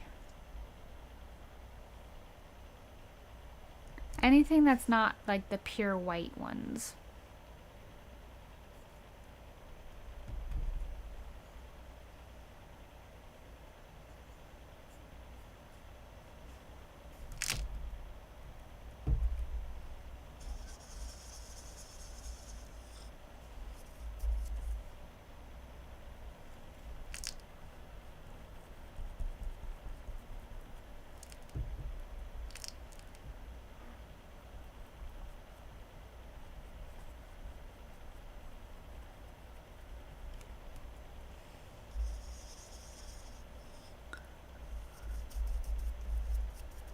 All right, now we are going to figure out where we want our bubbles, not our bubbles, our water droplets. So essentially we are going to put in our highlights, and anywhere where there's a droplet, we're just going to go around. So let me give you an example, okay? And get some new white paint. I'm going to get some of this paint and I'm going to do this one. Now there's a highlight that's going around a water droplet. So I'm going to fill all of that in.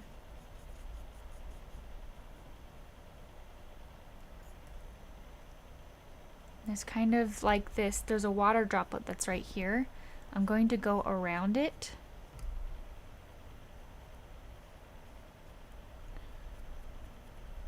Add my reflection.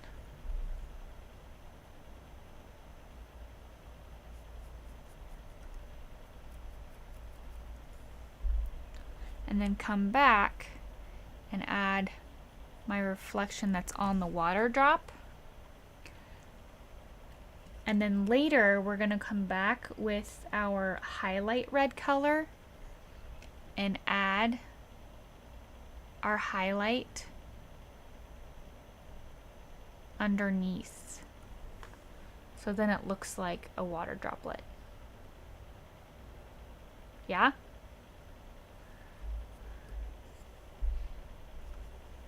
And if something needs to be more white, you can always come back in with another coat of your white and blend that in. Does that make sense? So that's essentially what we're gonna do. Now it looks like there's a water droplet there. I'm going to blend this top part out just a little bit. It's a little bit too much of a line for me. because it kind of gets blurred out into the top part there. So I'm going to focus on just the white part right now, okay? There's a little bit of a kind of a brushy mark right here. So right here, I'm just kind of brushing lightly.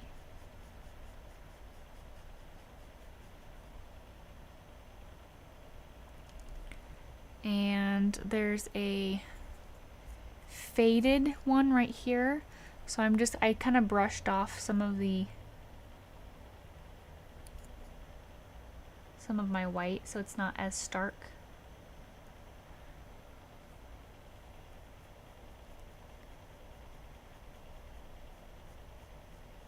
Going to put this here. It's kind of blurry, so I'm just going to put in some of these lines here.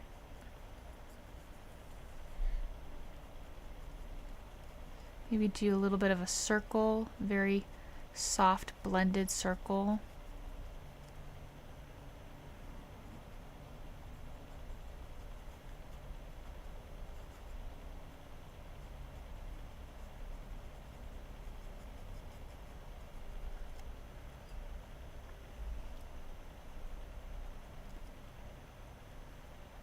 Put a couple other little highlights.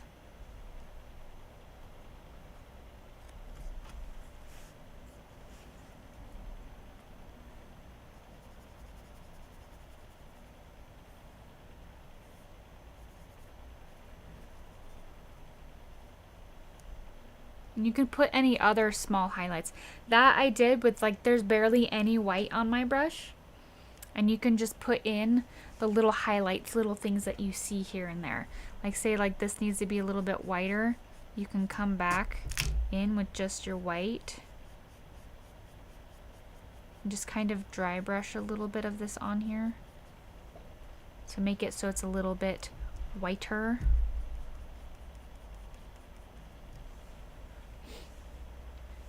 There's another one of these like kind of brushy ones right here. I pretty much have a dry brush.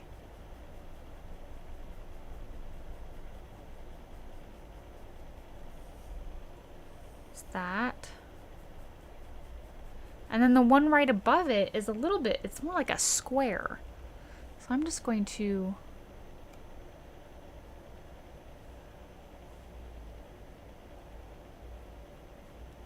a square in here.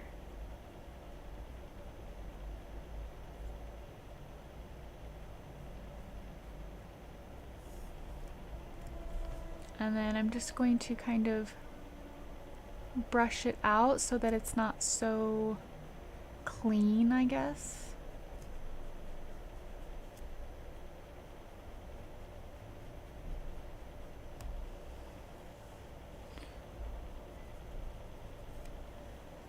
Put a couple other brushy marks.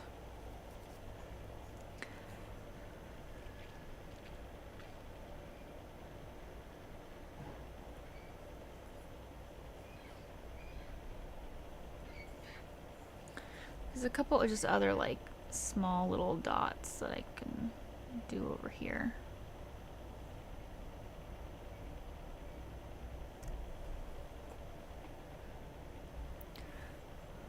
So I'm gonna do the one up here.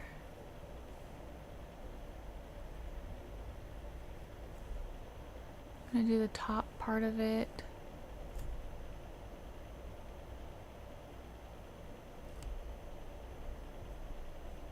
I'm going to go around there is a droplet right here, so I'm gonna go around it. Very cleanly go around it. The rest of it's going to be very kind of, I want to say muffled, but like kind of fuzzy.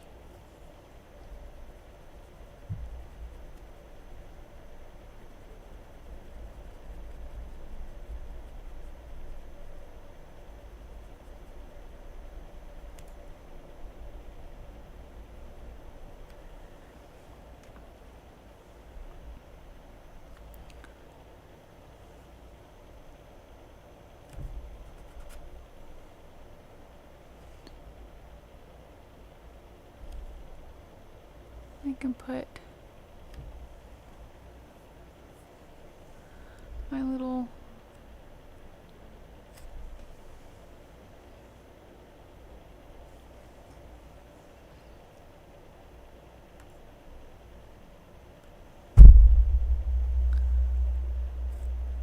just working on the reflections. I think I'm going to come back with a smaller brush and do the reflections of all of the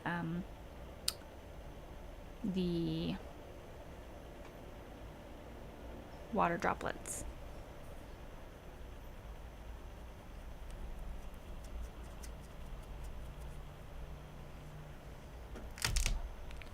Do a very subtle one up here.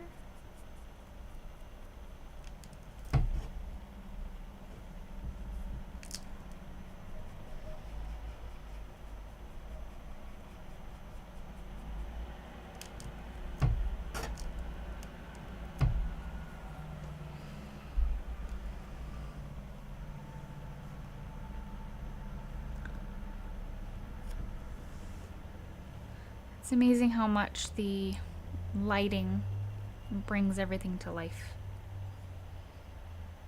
Okay, I think this is the last one. Oh, there's a little bit of a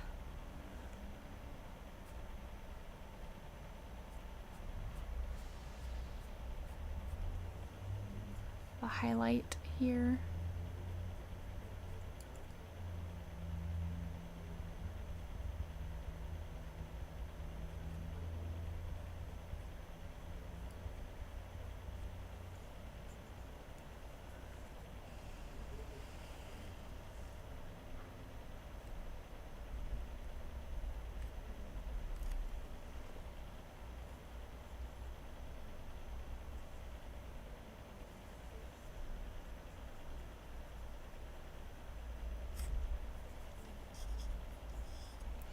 And if you end up going over anything that needs to, that is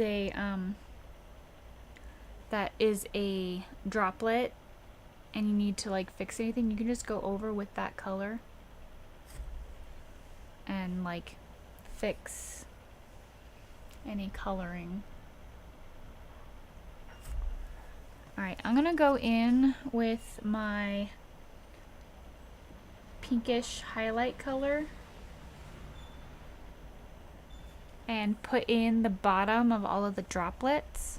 Oh, I forgot to do this one. Let me do this one real fast.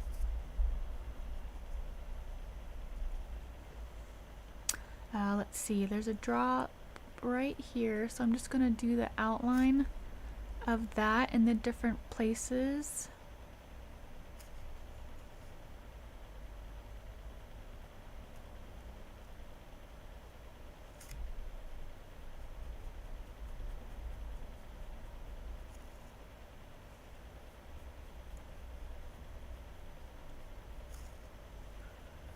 There's that, and then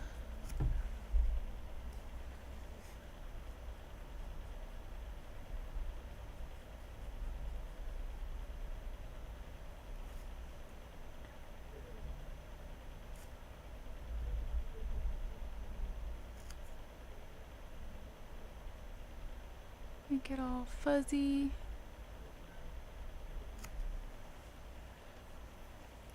A couple.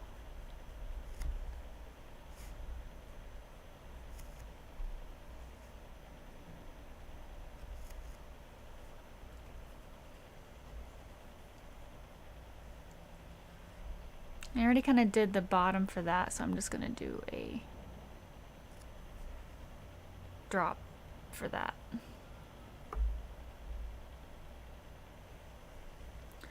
I'm going to, let's see, are there any, I already did this one to show you guys.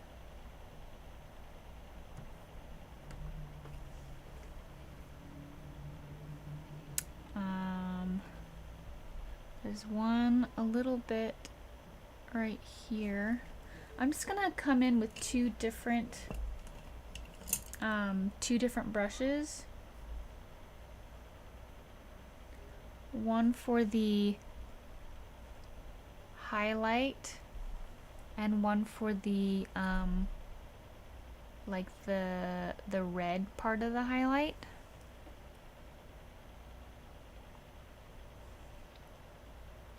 So then this one doesn't really have, I guess there's kind of one like, there's kind of one right here. I think that's what this is. So I'm just going to play with that idea and put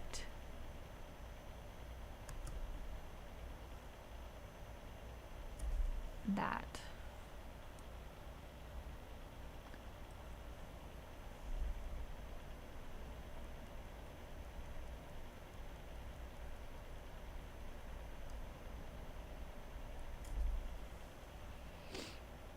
All right. There's ones over here that I already put the highlights to. So I'm just going to real quick put some underness to it. There we go. There's some over here. Now these ones also have, they have the under highlight, but they also have an under low light under that. So I'm going to do this. I'm going to do 2 parts to this. So we have a under highlight, one right next to that, and then there's one over here. I'm going to come here with the highlights to it.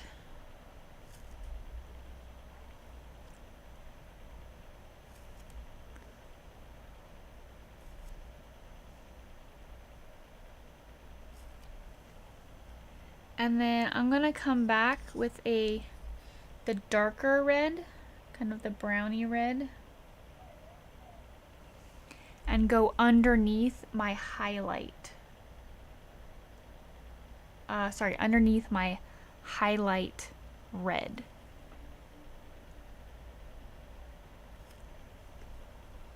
Because these are now, because the water droplet is casting a shadow onto the cherry.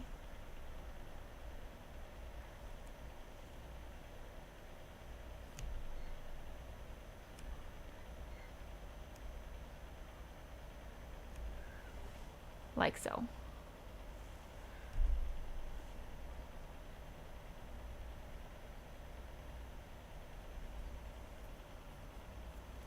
And you could even do that with some of these too. It's just not as noticeable.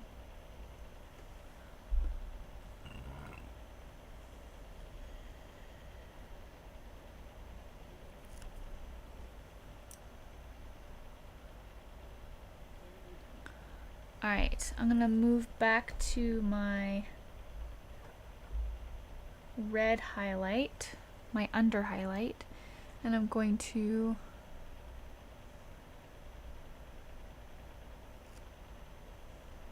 do this.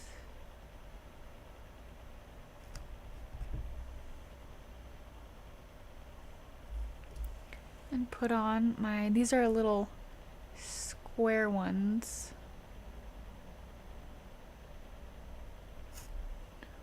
It's probably reflecting some sort of a light fixture. There's a couple other ones in here. So I'm going to start off by putting in my darks. Because the dark is going to be on the top part of it.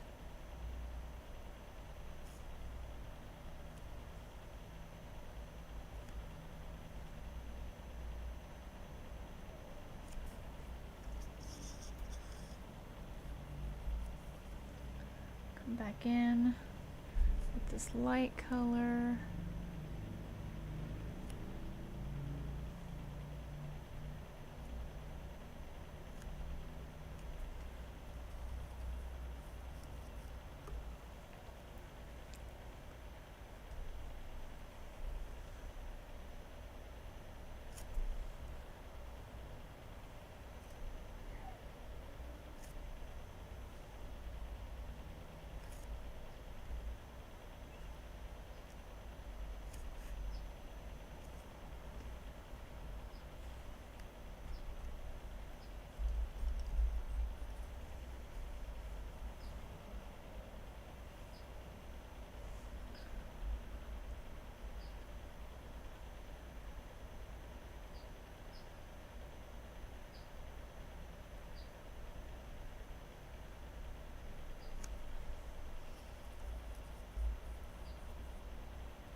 Let's see, what else is here?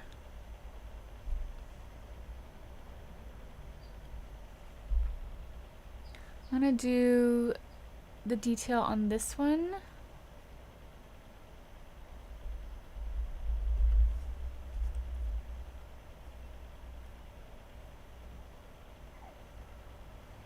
So there's a droplet here that it's really, I'm gonna add some darkness to it.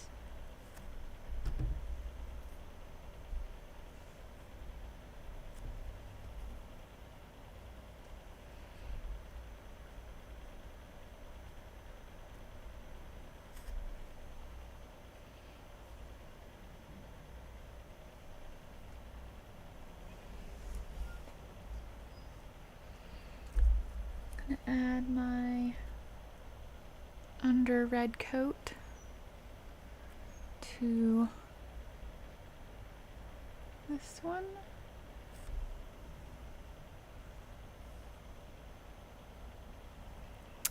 And this one.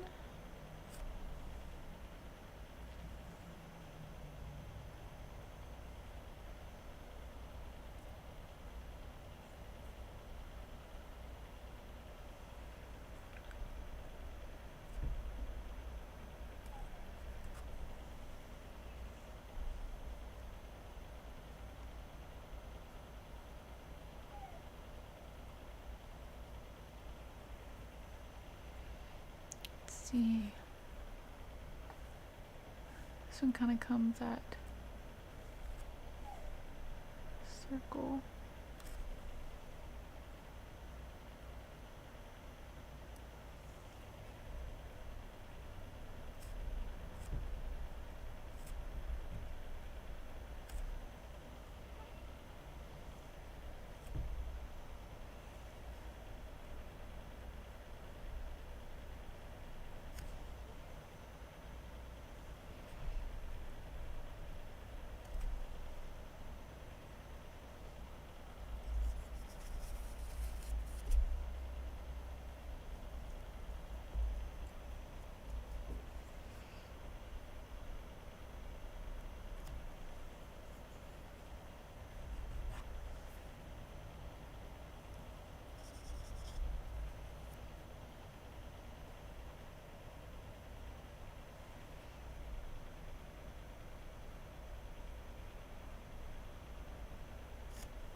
Yeah, and you'll just continue that process throughout the whole thing. You'll add your highlights, your lowlights if you need it, if you need to.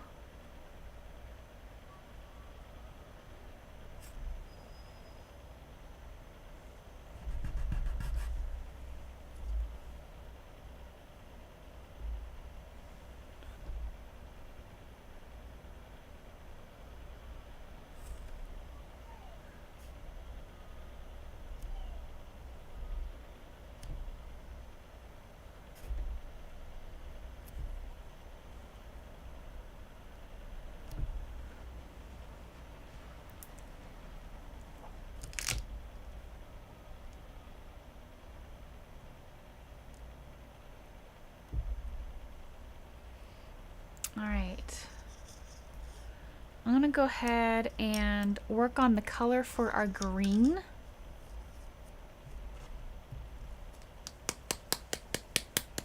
I have this really bright green that I'm going to, it's pretty much the color I need. It's fairly bright. I'm going to add just a touch of yellow to it. Some white and a touch of brown.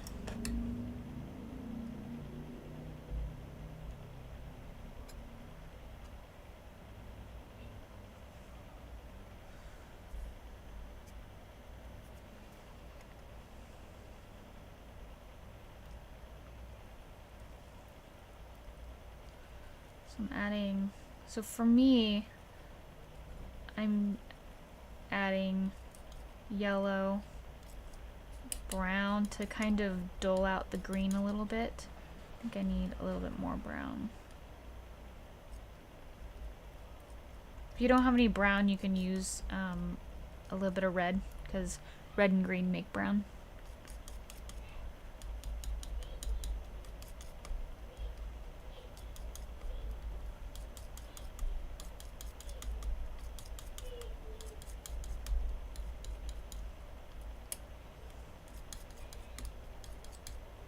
Alright, so this is a pretty good green. Bleh. I just said green and brown at the same time. Green. And I'm going to take some of this and add my white to it.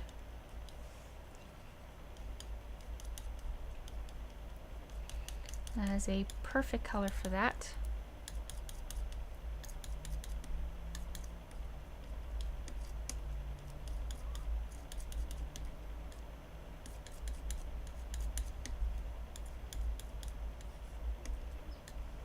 Okay. So I have that.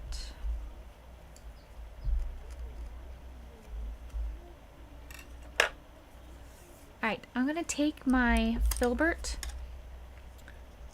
First I'm going to make sure all my other brushes are cleaned out so they don't dry with paint in them. I'm going to get my filbert, rinse it out, and I'm going to get my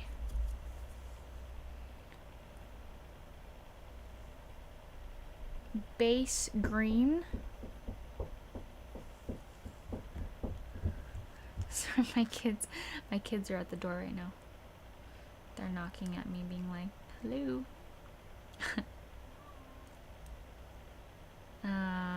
So I have my green.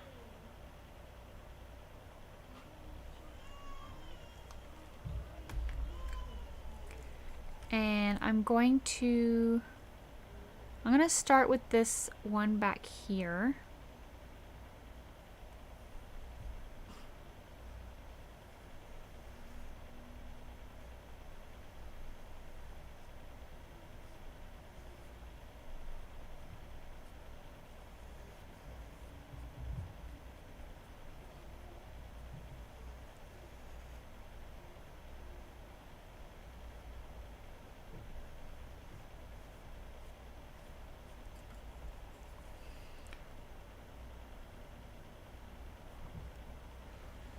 And this is kind of our last step, so it shouldn't take too long. We're almost done.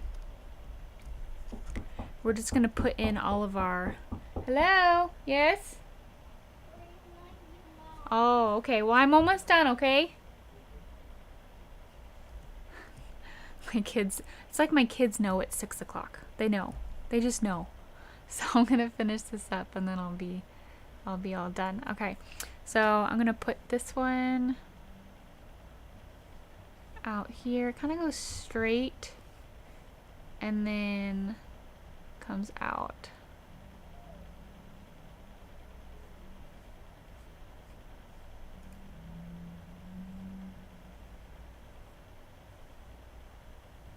I'm trying not to use any water for this because I want it to be as opaque as I can, because green tends to be a little translucent.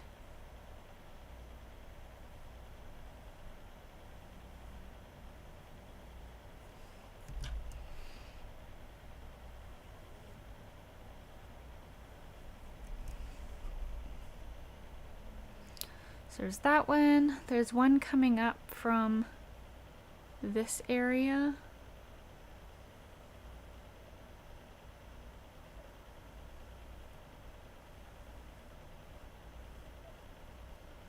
Who knows where it's coming from though?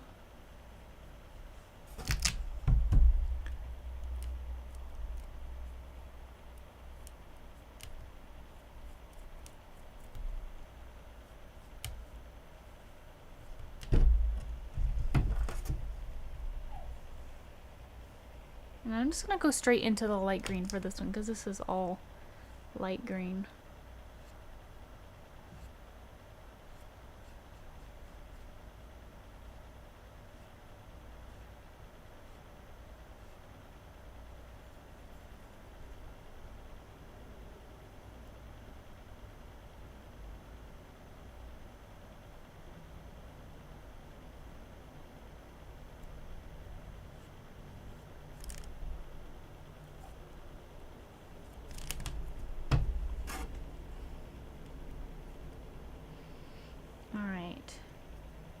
Now that we have, oh, there's one more. One more that starts, let's see, let me see this straight on. Starts here. It kind of goes off.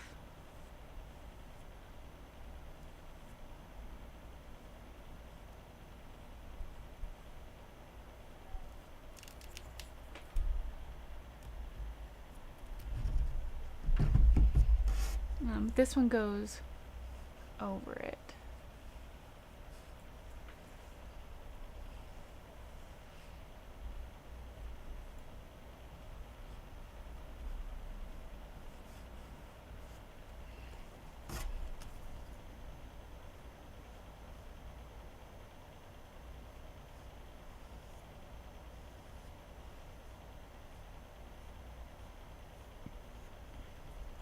Now for this second coat, we're going to be doing light and dark. So the light side, you'll just put your lighter green on.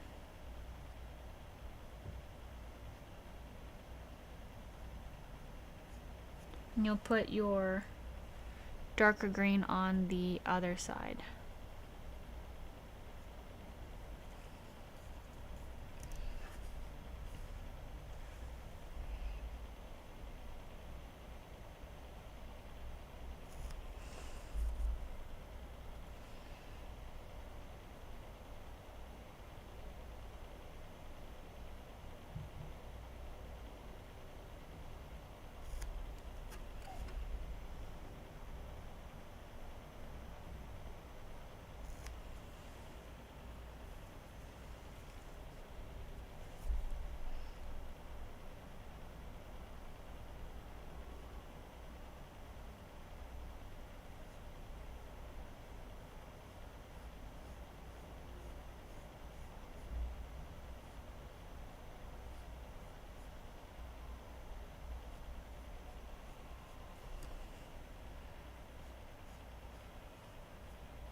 I realized I was gonna put some texture on the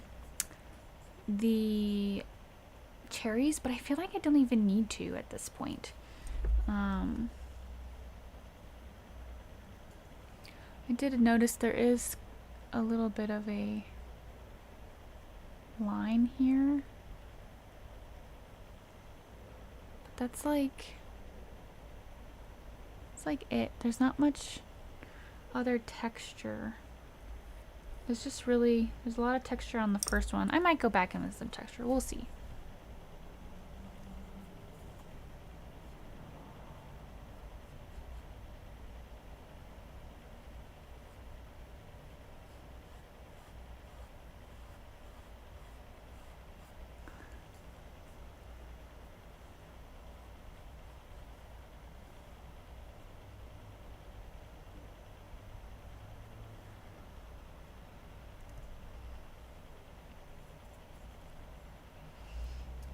This one kind of stays on the darker side, the dark side. It's gonna get a little bit of a darker green. I just mixed a little bit of black with it. Give some texture to this closer one. And I am going to go in with some black at the base.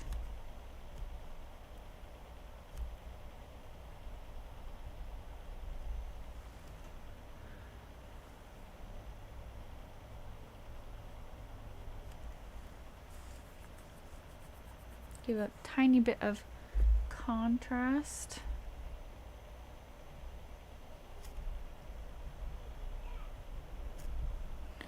A little bit of texture to this side over here.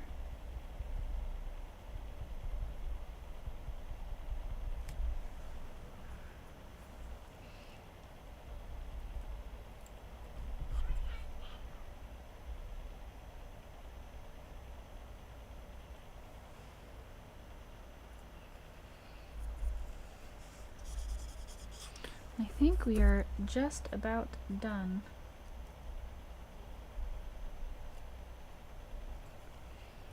I'm gonna add a little bit more of a highlight right here and on here.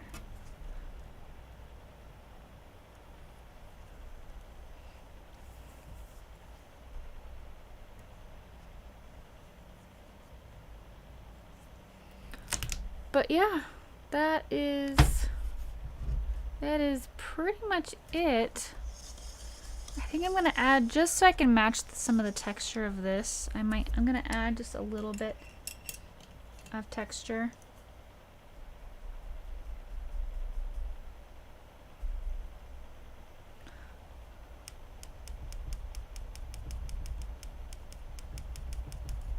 I just got a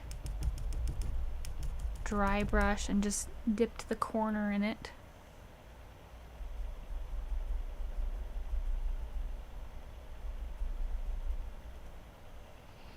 See if I can add some of this texture.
Alright, I think